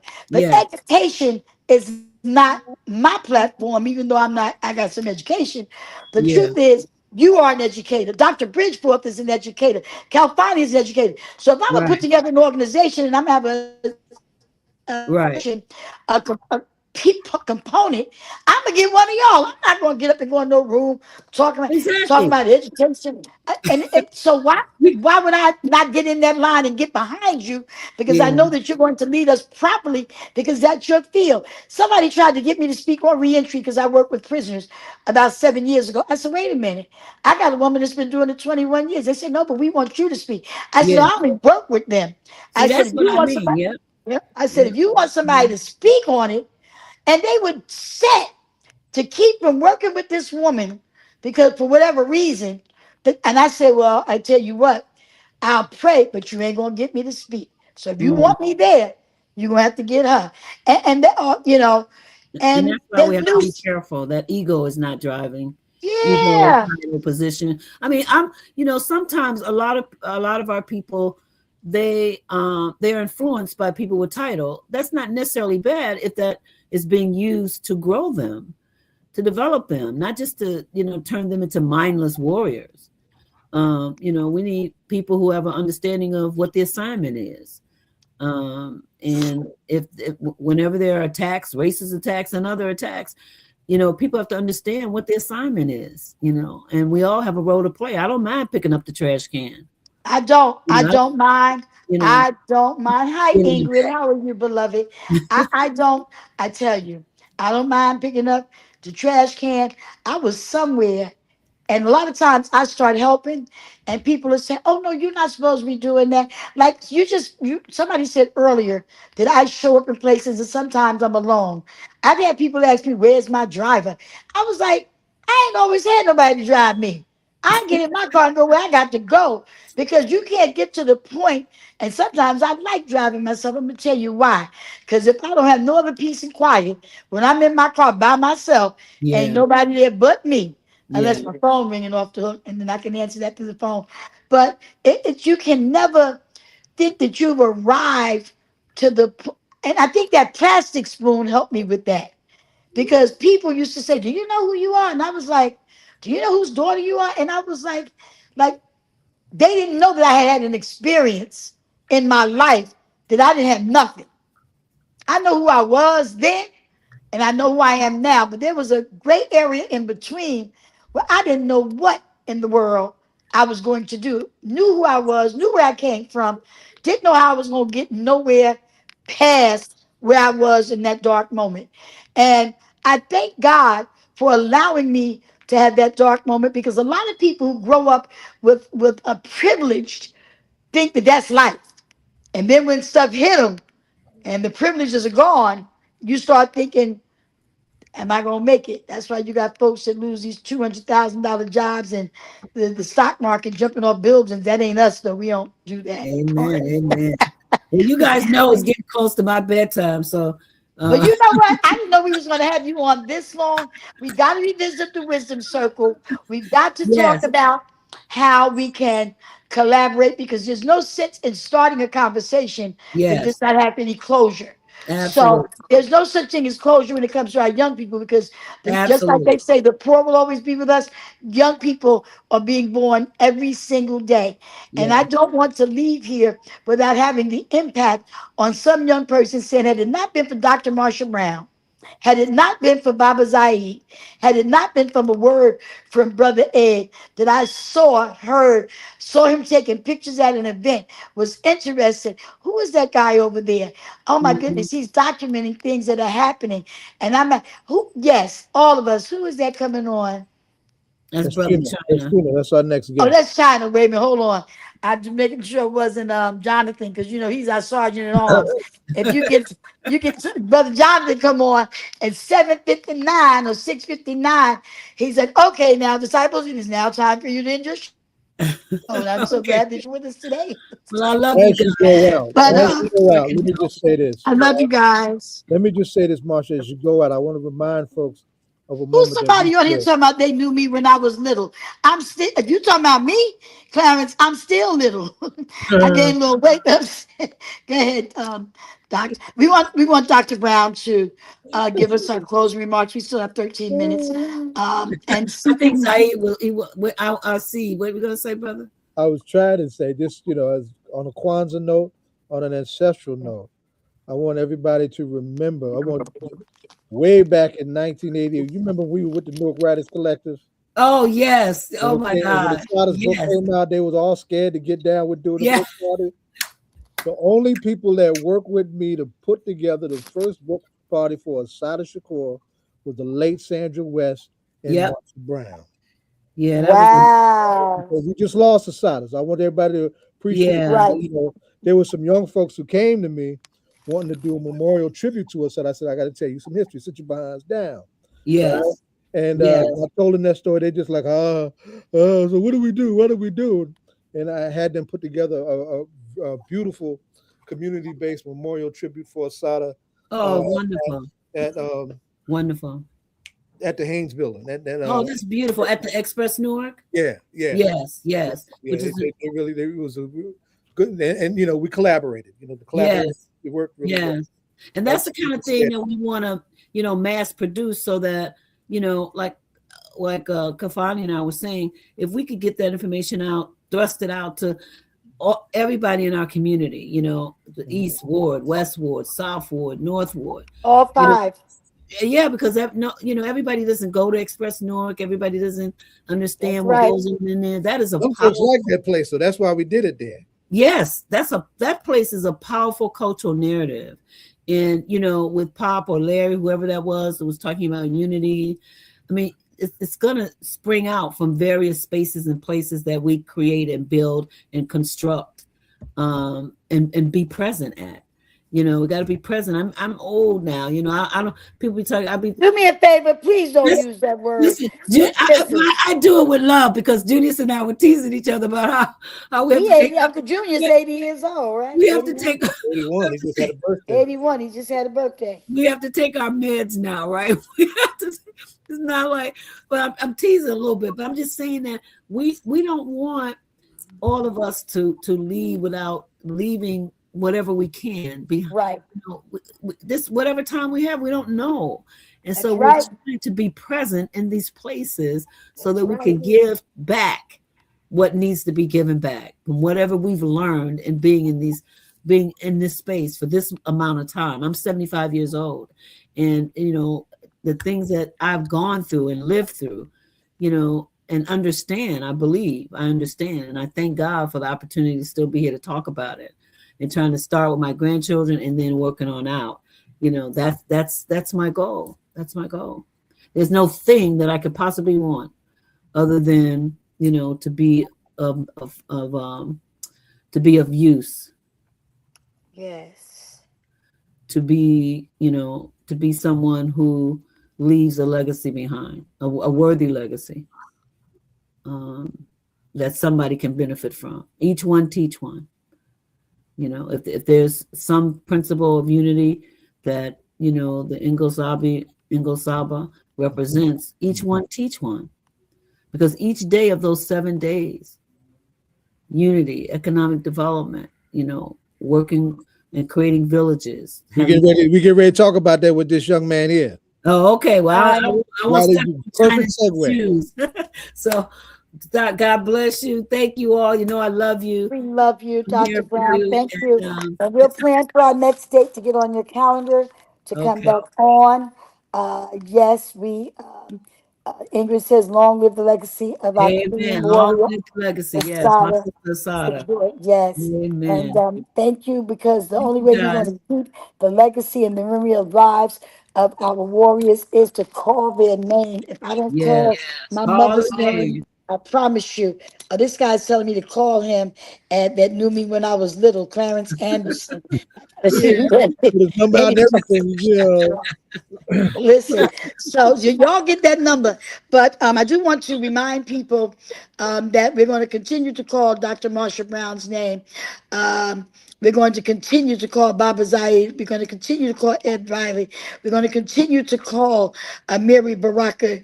We're going to continue to call all of these. We're going to continue to call Fannie Lou Hamer, Malcolm X. We're going to continue to call Dr. Martin Luther King. We're going to continue to call these names, Medgar Evers, because we have to continue to call these people, because we're not going to allow them to be erased from our history, our mental. And if we continue to call them, Brother Ed, the Madam Louise Scott-Rountrees and the Malachi Rountrees and the Moses Rountrees and the Kitty Taylors and the Bernice Basses, and we continue to call them while Mary Baraka was working on Kawaii Towers, trying to make sure that individuals were awoke and that we could have land and own stuff and live in affordable housing on the other side of town when Imperiality didn't want us to walk in. We've had some history in this city of Newark.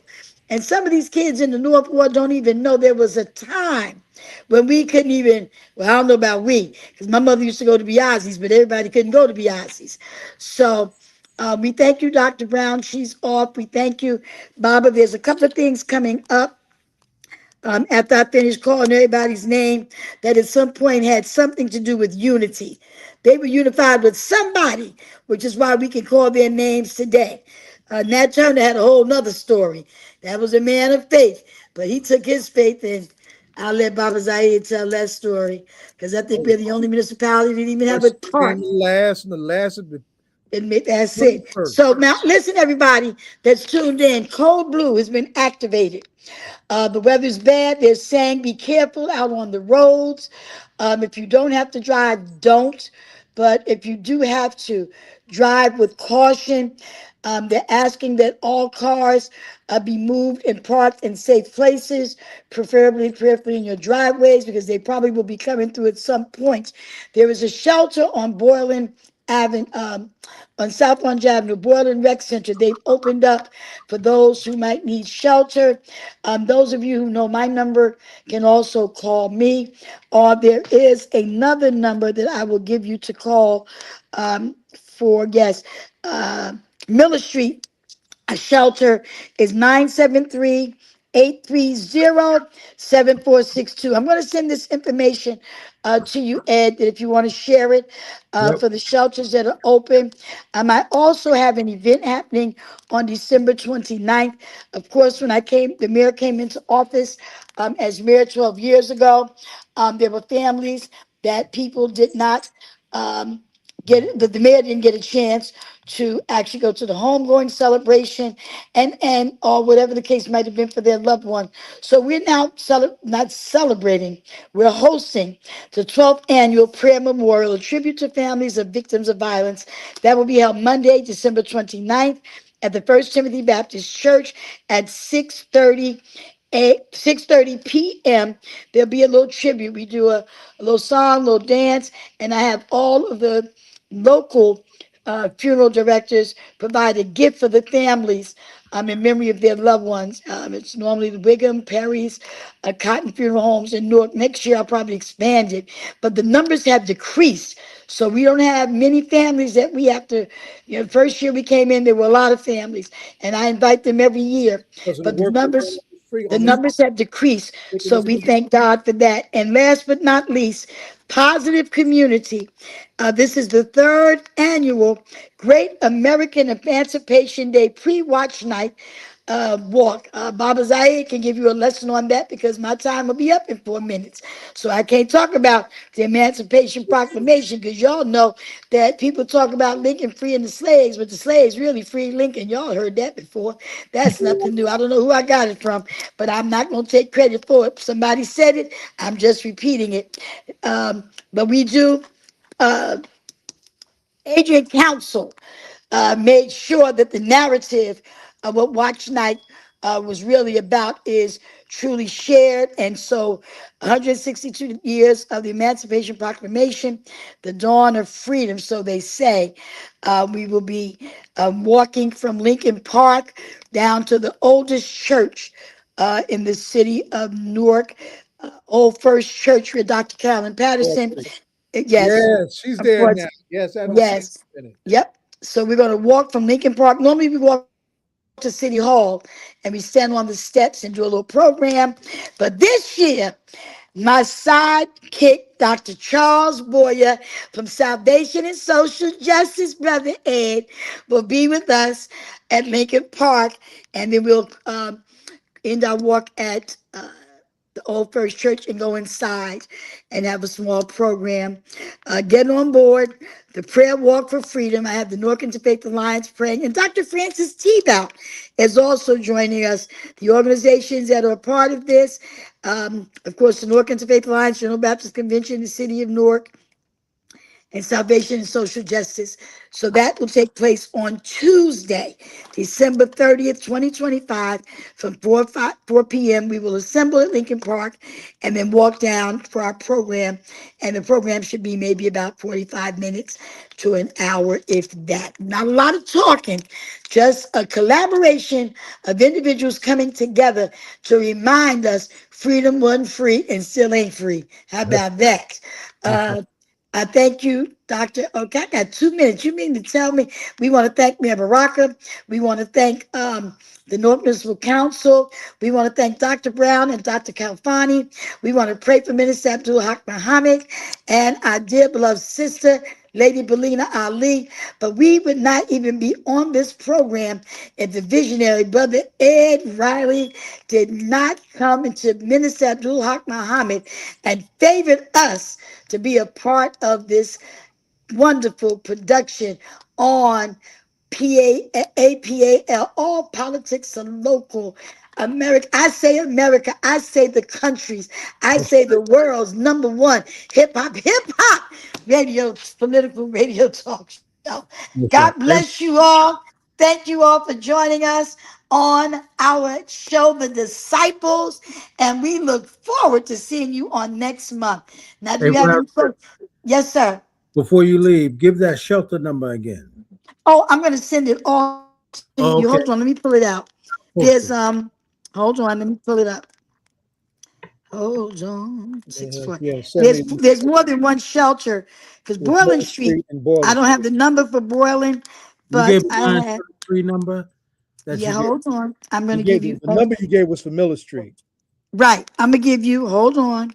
Let me pull up everything again.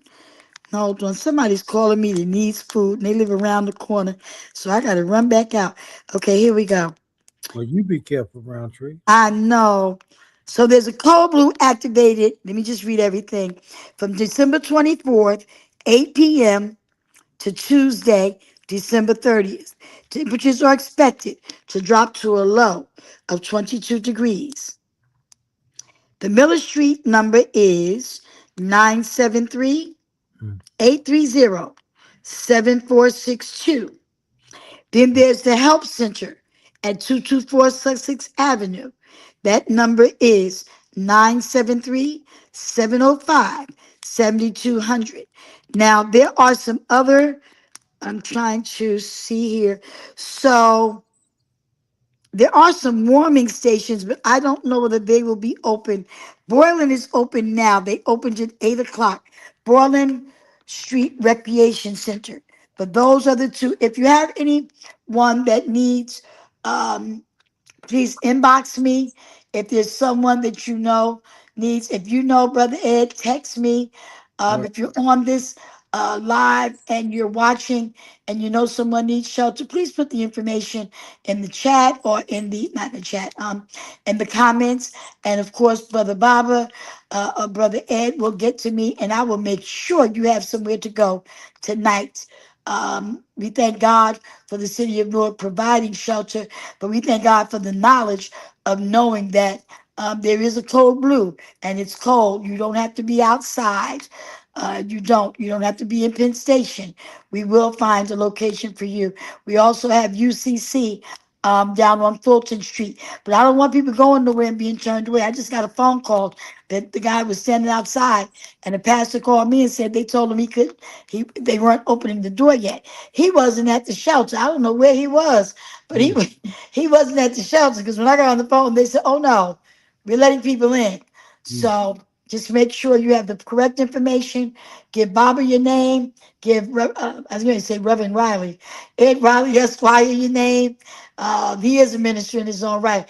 I am all in China's business this evening. God bless you, sir. Is there any other information you require from me, Brother Ed? No, I want to say you did a fabulous job. I mean, you held the show up for 2 hours by yourself. Bravo. You did a great, Well, that's you know, favor. I thank God I didn't do it by myself. I had you watching to see how this thing was going to turn out. And I I was, had Baba. Y'all we act was, like y'all was just mesmerized by the we was guests. just, So I ain't we had was no just issues. Y'all, we were just What pitch time? hitting. Well, I mean, you heard Zaid said it's your time. We were letting you go, Yeah. and you, yeah. and you didn't take a break at all. So God bless you. Wait a minute. I came in from the snow. I'm in my living room. I've been in my kitchen. Listen, y'all have been to This is many the first things time with you me. sat down on the show I'm since standing up at the kitchen 1972. counter getting ready to walk out the door to get these people some food. And be I careful, Roundtree. I Be know. careful. I packed a box for this individual, and they were like, "Well, can you bring it to the house?" I said, "First of all, you one block from where the box is, and Wow. I'm not carrying it. So you come on and get it because you like you have not even a full block. I'm not lifting nothing. Not today. Not no two old big old boxes. And I'm delivering it to a male household. So yeah, y'all come on and get this food because the Lord is provided. Anyway, I love you all. All right, brother. Is that brother China sitting there just as calm? Look like he ready for battle. Am I looking at the right picture? Look at him. You can smile, sir. It's okay. He looks, is he smiling? I can't see. I got this red and black. There you go. I see your teeth now. There you go. That's it. That's it. That's it. It's serious times, very serious times. But we made it to December 26, 2025. And I tell folks, we made it a lot. We still alive. It's still 2025. But in 2026, Brother Bob and Brother Ed, we're going to take some risks in 2026 so we can get some stuff fixed. That's it. That's enough. All right, Roundtree. Love you. I love you all. Have a good God night. bless you. I'm from Newark and I'm proud of it. Power to the people. Power to the people. Power to the people. Power to the people. Hotep, Ashe, Hotep. Habadagani, and have a good night. God bless All you. right. God bless you. Chino, Yeah, my brother. just a quick explanation. What you just heard was a 2-hour version of what usually is 1 hour version, right? That's right. I didn't get the 2-hour conversation. That's why I told you to come on 7. So let me just apologize for that. And Oh, you good, brother. You good, brother. Apology, No need to apologize, brother. Not at all. listen, my brother. We're gonna give you 30 minutes no matter what, brother. You got it. You know, I mean, We ain't leaving until you get your time, brother. yeah, you know, Reverend Roundtree and the sister Marcia and brother Akil, they all full of wisdom, brother. And I always want to be in a space where there's people sharing wisdom, and you know, they are our elders. Yeah. I ain't no spring chicken, but they are our elders, and I'm always absorbing. I'm like a sponge, absorbing knowledge. you're doing more than that. And I want you just very quickly, by way of introduction, to remind everybody the work of returning citizens, because folks need to appreciate that. And I'm going to drop in the chat this hot article that we just saw on you in Montclair Times about Ubuntu Village and whatnot. We're going to jump in on that. Okay. Good evening, everybody. Brother Ed and Brother Zaid, thank you again for having me. My name is Chino Ortiz. I'm a Newark resident. Grew up in Newark. I'm impacted by the criminal justice system. Been home now 9 years, and I created this organization, or I helped found this organization, Returning Citizen Support Group, with my brother Mello and my brother Tariq Witcher. You know, and really quick, I started this organization because when I was in prison, I saw brothers coming in and out of the prison system, you know, not once or twice, but 3, 4, and some brothers even 5 times. And I would be like, man, you know, I would ask the brothers in the yard, like, yo, why you keep coming back to prison? Like, the food ain't great. They treat your family, you know, terrible. You know, why you keep coming back? And some brothers be like, yo, Chino, it's hard out there. And other brothers didn't have an answer. When I came home in 2016, you know, my brother and I, the question that I asked brothers when I was inside was answered for me, right? The system is designed for us to fail. You know, the system, you know, we got all kinds of obstacles and challenges to face: housing, employment. You know, we're dealing with trauma, mental health, so many different factors. And so I was like, wow, you know, even though I had support from my family, even with that support, I was like, man, you know, it's now I get it. So, you know, I made it my mission. You know, I was an advocate inside in the prison system. You know, I fought against the system. So I'm only doing what I was doing inside the prison system. But I was like, you know, things here got to change, right? We got to make sure that brothers and sisters that are coming home have a real opportunity to be successful, but also make sure that the conditions on the inside get better for our brothers and sisters. Tell them, because at the heart of what you really blew up from is Meet 'em at the Gate. Tell everybody about Meet 'em at the Gate. Right. So Meet 'em at the Gate was founded by 2 of our brothers that I grew up with in the prison system out in Camden, Tone Henshaw and Ibrahim Suleimani. So we support them. So we started a North Jersey version. So we support our brothers coming home from prison. A lot of times we get the information from the brothers inside, because we stay connected with the brothers on the inside, and they'll tell us, hey, such and such is coming home. And we also have family members that come to our support group on Thursdays, and they like, hey, my son is coming home, my grandson is coming home, and we meet our brothers at the gate to make sure when they walk out those prison gates that they're coming home to a community that's going to embrace and support them. That's huge. That's huge, because that and it's only been around for a little while. Yeah. And a lot of us coming out with ain't nothing but years of scars, right? Yeah, a lot of trauma, wars and fresh barriers, right? That is hugely important. I know everybody that I've been in contact with that's been touched by that since they've been out. I mean, it's like, and the fact that, and I want just to put a pin in the fact that y'all meet every Thursday. What time? From 6 to 8 p.m. at 32 Prince Street. We have our Service Center, beautiful spot, healthy spot, a spot that fosters a spirit of healing, right? And these brothers get into a circle and they really look each other out. Yeah. I just needed you to lift that back up, because this is a teaching platform. People come in different spaces, different stages. And I want to make sure they get the full picture of just what you bring into this equation, beloved. Right? Yeah, I put in the chat a hot story that appeared in all places, the Montclair Times. Right? Now, for those of us who are hood bound, hood bred, hood born, and about to be hood dead, most of our reality has little or no connection to the Montclairs around us, right? But I'm seeing this conversation with my little brother Senate here, having a real, not just a conversation, but actually engaged in real housing projects for the least of us. Those of us coming on, we don't just have to fight for that job, for a job, trying to get housing when you got that thing on your record that you're trying to be honest about, because they told us we're supposed to be honest, and we still get locked out. Folks will not rent to you, even if you got you clean, you're maxed out, you document and demonstrate that you're working and in good standing, but we got that thing, that stigma that says, have you ever been convicted of a, and we answer it honestly, we get penalized for it.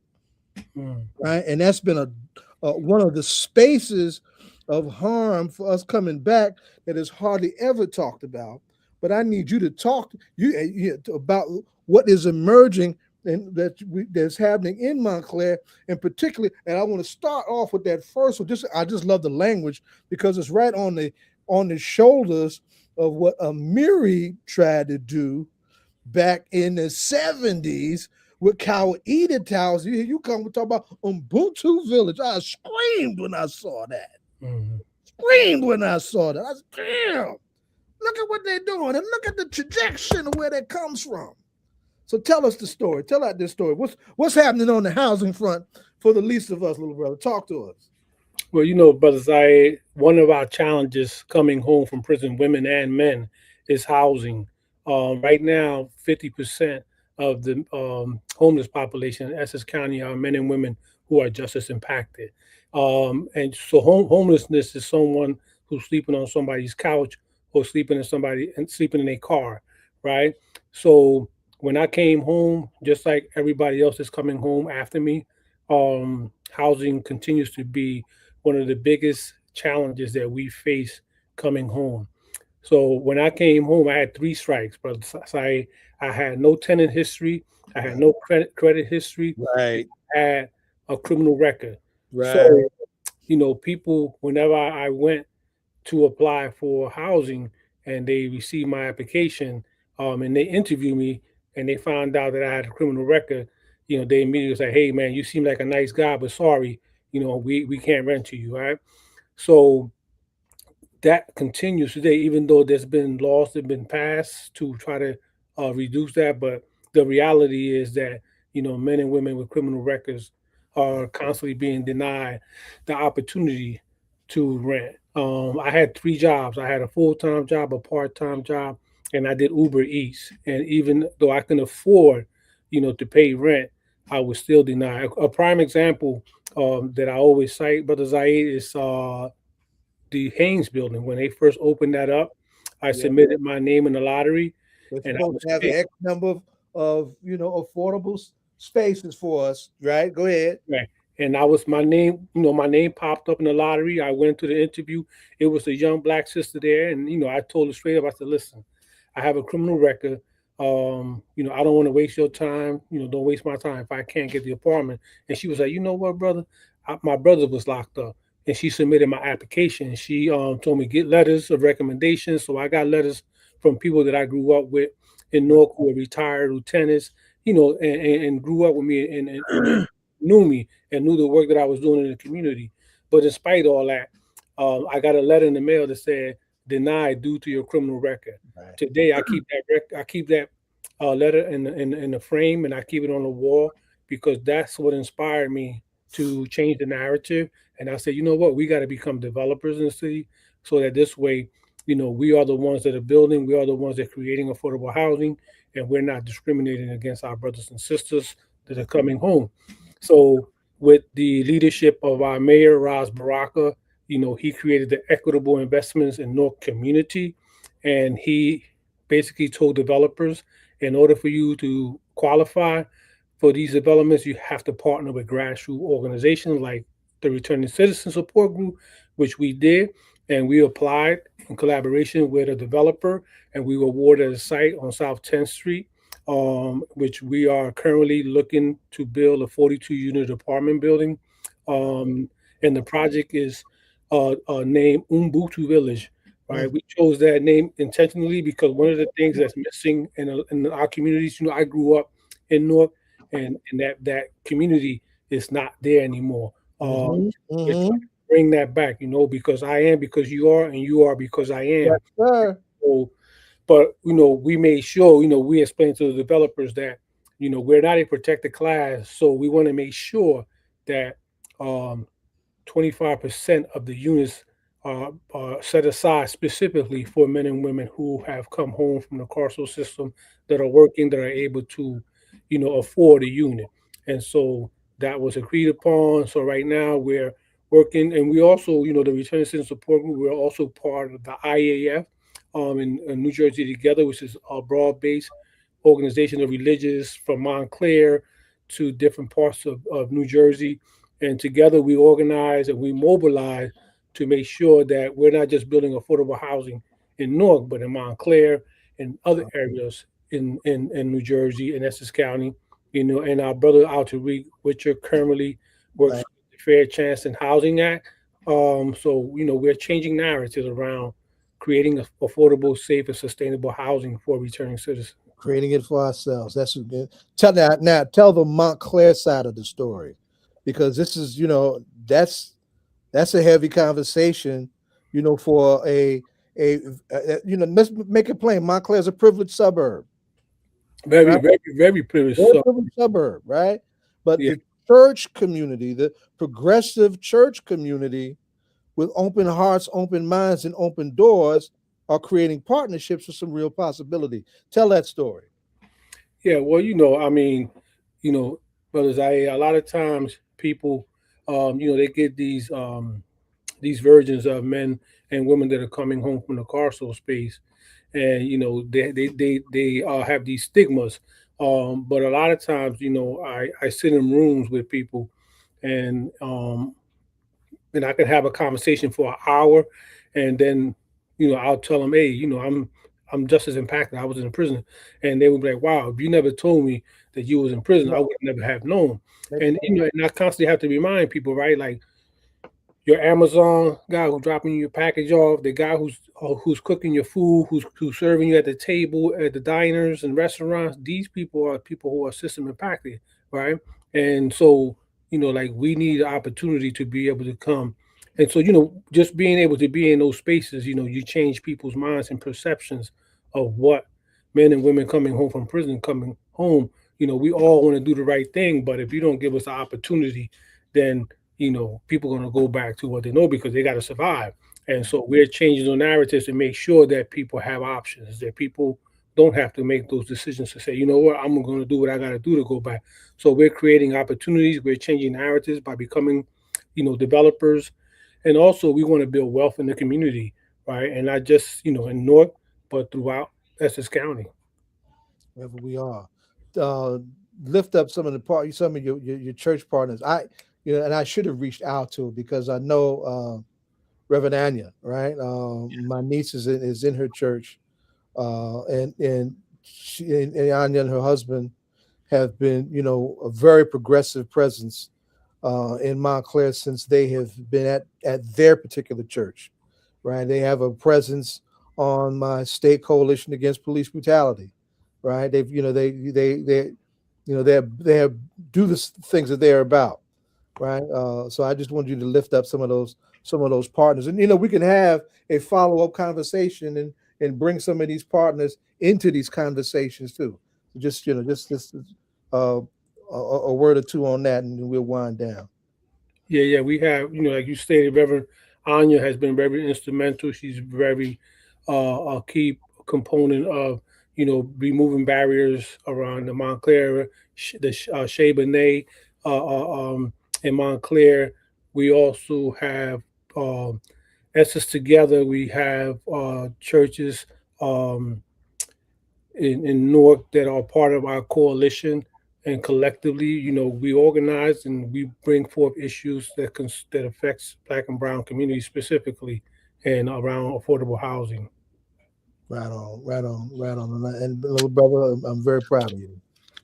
And I'll say this to you whenever I get a chance to, because it's important. I remember when you started out, right? And Ed, Donna brought him to us, right? Donna brought him to us, right? Mm-hmm. Donna, that's one of the reasons why we love her, because she ain't one of these bourgeois, stuck up elected officials. She's about her community, right? And she, so those ties, we savor those ties, beloved. So I just wanted to definitely, some people, like Donna, create platforms so that our voices can be amplified, right? And not suppressed. So, always kudos and respect to Donna. I still stay in contact with her. Like, in addition to the housing, we're currently pushing for continue clemencies for our brothers and sisters that are behind the walls. We've been very successful, and in our collaboration with the OPDs, ACLU, Rutgers, Seton Hall, and other. Jim to come on with you. He got tied up on something else. That's Jim Sullivan for the ACLU, y'all. Right. Yeah, definitely. Jim, ACLU, Rebecca from ACLU. Yeah. Good daughter, yes. Yeah, so we these are things that the Returning Citizen Support Group. We formed the Returning Citizen Union because a lot of the work that we do is C4 work, and we know Returning Citizen Support Group is a C3, so we got to be careful. In that platform, in that arena, we want to make sure that they don't try to shut us down because of us moving and organizing and mobilizing. We are all under very serious scrutiny, like we haven't been in a long time now. And we need to be very clear about that. Yes, definitely, yeah. But all right, so Ed, you want to raise anything to our young G? While we got him, as we wind down.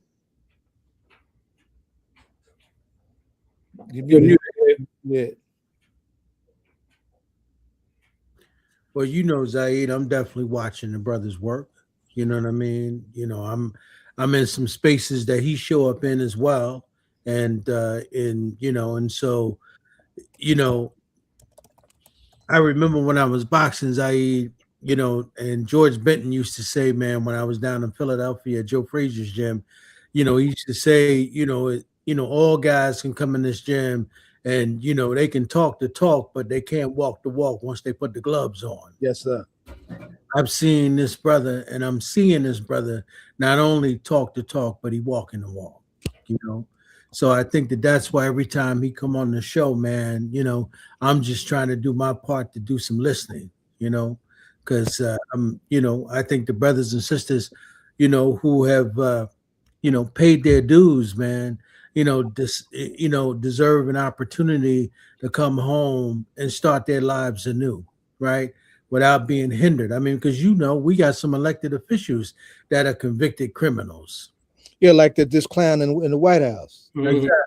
32 felonies. I've never seen nobody with that many felonies, right? Running a country. I've never seen that in my life, man. And I'm part of that community, so it's absolutely a joke, man. So I say big up to the brother and congratulations to him, man, on everything that he's doing. And and we support it here, man. So I mean, he got our ear and got these airwaves, man, anytime he needed. So thank you, my brother. Chino, the next Thursday is January 1st. It's also Imani, the last day of Kwanzaa. Are y'all meeting that day or are y'all closed because of the holiday? Yeah, we're going to be closed because of the holiday. Okay, all right. Yeah. If you were open, I was going to bring you something. All right. We did. I'll come if you go. Whatever we're going to bring me, I'll be there. Yeah, I'll get back at you. Mm-hmm. No, Ed, ask him the ritual question and we take it out. Well, you've been here. You know what we're gonna ask you. What it from the hip hop world. What are you listening to that's keeping you motivated, man? That gets you up in the morning and gets you rolling, man. Okay, help your day move forward. Well, brother, I'm old school, man. So I listen to Nas. I listen to Tupac. Those brothers are really conscious brothers. I listen to Jay-Z. I mean, I that's my morning ritual, man. I put that music on early in the morning when I'm driving to get my blood, pumping and circulating, and just motivate me, man. Because this work that that we do, man, is draining, right? And you got to care about stuff. Yeah, it's a lot of trauma and a lot of resistance and a lot of stuff that's going on that you were like, oh man, this shit is really, Yeah. So yeah, Well, I'm gonna share something with you, man, that we talked to the mayor about when he was here last time. We were talking about, I'm sure you heard about those 3 guys, who were arrested for murdering those people, those brothers and sisters on Lyons Avenue. And we were talking to them about being able to catch these young boys, right? Because one of them was 16 years old. So we're talking about catching them when they're kids, man. And I think somebody like you, brother, we definitely need to include you in those conversations and talking to them kids, man.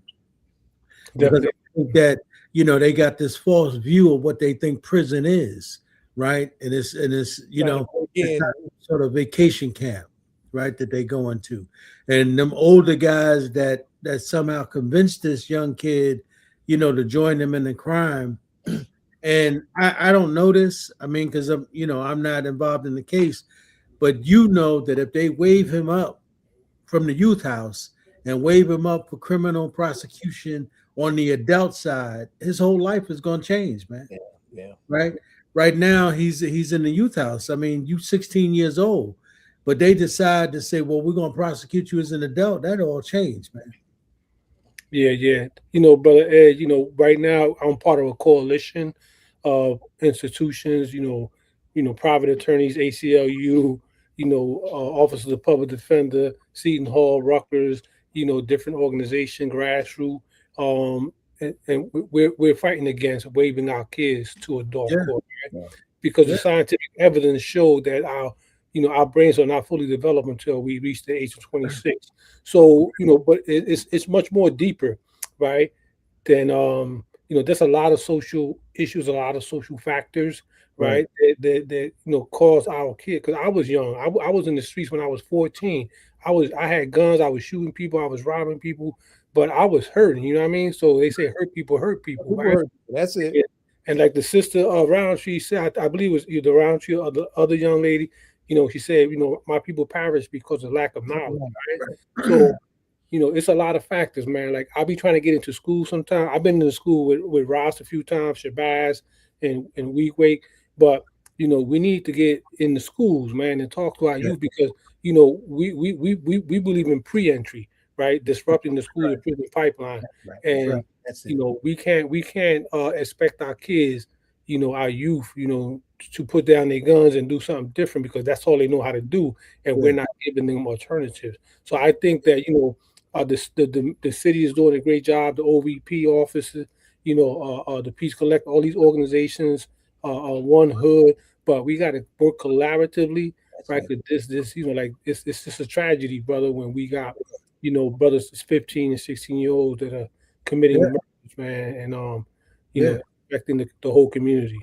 And what we're talking about is, and what we talked about with the mayor, we're talking about going after, these kids when they're in grammar school. That's what we're going back, and we're talking about their mothers now, inviting mothers and sons. What their problems are, right? Because as you know, my brother, that most of these kids live at home with their mother, just their mother or their grandmother. Their father is nowhere around. So we want to be able to create a space where the mothers can bring their sons. I'm talking about 12-year-olds. I'm talking about 10-year-olds, right? Who are influential with, these grown men. And then by the time they're 14, 15, they're murderers, man, right? So those are the kids we're talking about. We're talking about going in a different direction. I had this conversation with Dawn, and she was like, yo, that's a dope idea.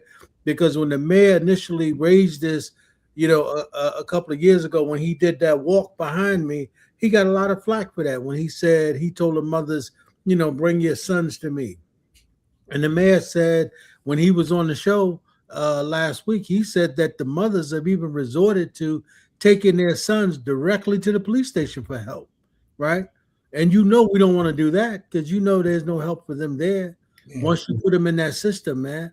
So we're talking about being able to go after these kids when they're 9, when they're 10, because a brother named Jawanzan Jufu wrote a book that was called The Conspiracy to Destroy Young Black Boys. And he said by the time you get into the 3rd grade, he said you lose young black boys, right? When they get to the 4th grade, that's it, man. We got a place for them once they get lost too. Yeah. But brother, it's like certain cultures, right, are prone genetically to like high blood pressure, right, because of food, whatever, our diets, right. So it's the same thing, right, with our youth, man. Like if you got a kid that's growing up in a single parent home, their father's either locked up or got murdered, right, and you got all these factors that are geared to lead these young men into our prison system, right. We have to create situations where we are uplifting these young men, and we're countering those factors that exist, right? Because the reality is that prison cells are built based on these numbers. That's right. And so it's a system that is designed to incarcerate black and brown young men and women. So yeah, I'm in, brother. Whenever you need me, brother, I'm there 100%, brother. Because our youth is our future, and we got to make sure we keep them out of the system. We're gonna definitely look to pull you up, Chino, because we're going in a whole different direction. We've already had this conversation with the man; he agrees, right? Because I reminded him of a program he had where he actually had those young kids come in to a breakfast that he was doing at King's on a Saturday morning, right? And he reminded me, of how successful that was, but he had stopped doing it. But yeah, we're talking about reaching teens, man. We're talking about reaching adolescents. Yeah. That's what we're talking about. We're not, by the time they're 16, 17, you lost them. Yeah. No, we need them at 9. We need them at 10. We need them at 11, right? Because like I said to you, mostly, when these kids murder somebody, they don't have any money, to be able to leave and go to Cuba. And this is going to blow your mind. You know what he told us? He told us that them boys, when they murdered those people, he said they went to the studio, man. After that, we went right into the studio and wanted to put it on record. That's what he said, man. Well, that's a movie, man. The movie is playing in their mind. Exactly. Looking for that glory, looking for that rap. Yeah. And he's, that's what drill music is. drill music is about that. It's not like you just said or what I said when we talk about, we into the old hip hop music, Nas, right? Jay-Z, or having some music that's going to do something to motivate us. No, the drill music is about murder, man. Yeah. Right? And then it's going in and rapping about a crime that you actually committed. I mean, how stupid can you be, man? That's that you might as well call that confession. Exactly. But anyway, Chino, thank you, my brother. We appreciate you for coming through. Appreciate the patience, too, Chino. Right on. Thank you. I appreciate you, brothers, man. I appreciate you, brothers, having me on this platform. Because our voices got to be uplifted, and as a community, we have to make. We've been part of the problem, right? But now we're part of the solution, and we here, man. We're here to represent our city and to uplift our city and our youth. Right on. Yes, sir. Right on. All right, my brother. Thank you very much, my brother. Appreciate it, man. Thank you, brothers. Appreciate you. Peace, brother. Peace. All right, Zai. Yeah, full night. I guess we might wrap it up. Yeah, let's close it out. We stayed over a little longer than we wanted to, but we wanted to make sure, we gave our brother, his time, man. You know what I mean? On a couple of notes. One, Kwanzaa is real. Kwanzaa tomorrow at the Gant Gilbert Center, 505 Clinton Ave. In fact, I have to keynote it. Is the African Echoes is doing that particular Kwanzaa at 3 p.m. It was supposed to be a Kwanzaa at Refile with People's Organization for Progress on the following day, but they want to do it virtually because of the pending weather. I'm kind of mad at them for that. Right, my comrades in the December 12th movement are doing a gathering to end the year that is the centennial of Malcolm, Lumumba, and Fanon at Sisters Place at 2:00 on Sunday, December 28th. So I will be there with them to lift that up because it has been a heavy year for all of us. And what I didn't get a chance to say with Khalfani was on. He was in Algeria. That's the fruit, that Algerian declaration to have colonialism declared a crime against humanity. That's nothing but the fruit of the work of the Algerian Revolution, and one of its leaders was the great Frantz Fanon. Right. So I just wanted to. I didn't get a chance to put a pin in that. I wanted to do that on our way out. It's been a hell of a year. We had some serious losses. I'm still in my feelings deeply about Assata, about Imam Jamil. Assata was free, but Imam Jamil we lost in the clutches of the state, and that shouldn't have happened. I lost a great niece at only 20 to suicide. Wow, sorry to hear that, Zai. Yeah, her mother dealt with it in her own way, so I didn't really say a lot about that. Right. But it was, it was really, really rough. On our family, as you can imagine, and she has been gallant in the way she's been carrying it. I'm talking about my niece, her mom, right? I'm not going to name her because I just want her she wants to handle this in her own way, right? But it's, Trump put a whole agency out of work, right? And people are getting, they're zapping like it's a damn video game, zapping people's lives away in the Caribbean, threatening Venezuela, right? And just drop bombs in Nigeria. They didn't build AFRICOM for nothing, right? And got the consent of an old, dried up, backwards, handkerchief neo-colonial Negro who gave them the permission to come in and bomb his own damn people. We've seen in Philadelphia where we're going, are we going to go forward with the younger people that we see in the Sahel Alliance, or are we going to stay with that old backwards stuff of these old puppet Negroes bought and paid for by these banks and these bloodsuckers here in the West that have been sucking our community dry for the longest? And of course, because Gaza is still the mess of genocide that it ever was, and they're expanding that mess to the West Bank. So it's been a rough year. Yeah, but Khaled used to say, "Buckle up, buddy. It's going to be a rough ride." That's right. Get ready for next year and keep resisting. That's right. Well, listen, man, we want to definitely thank all of our guests, Zaid, for coming on. We thank Roundtree for coming on. We thank Brother Khalfani, and we thank Great to see Marcia. Huh? It's great to see Marcia. Yeah, I go way back with her. The one and only Marcia Brown. Yeah. Yes. So it was great having her on. And a big up to Roundtree for holding the show up all by herself, man. Yes, and actually got to sit down for a minute and do it too. Yeah. And of course, we want to thank Brother Ortiz for coming through. We appreciate him, and we appreciate him for being patient, man, and and hanging tough, man. So that's why we didn't, we would not close the show until we gave him his time, man. So we appreciate the brother.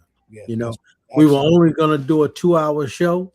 But the people dictated it, man. So we let that ride. That's right. So and Zaid, man, let me say once again, man, I know you don't take it well, but congratulations to you, man, on that award you got, brother.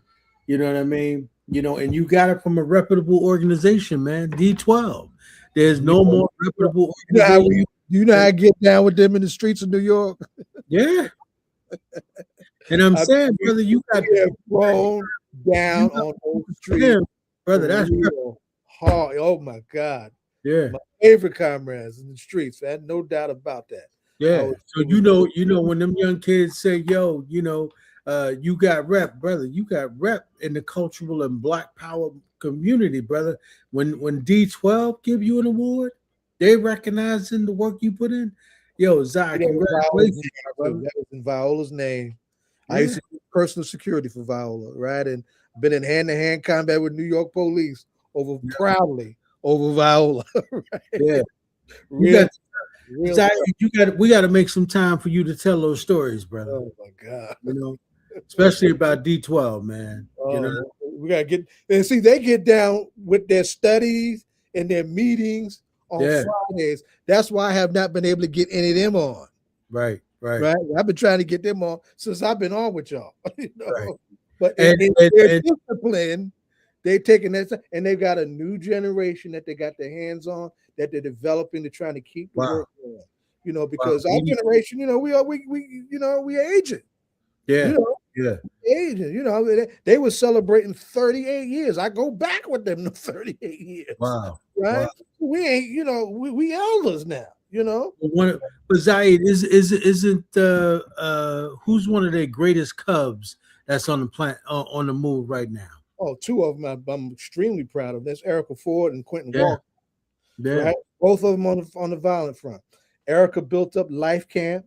She's got a new book out too. And I've been trying to get her to pin her down to do something with her in Newark called the Peacemaker's Playbook that documents how she has worked that out. And this is a Black woman stepping into a space that we were crying for Black men to take leadership in. She did that, right?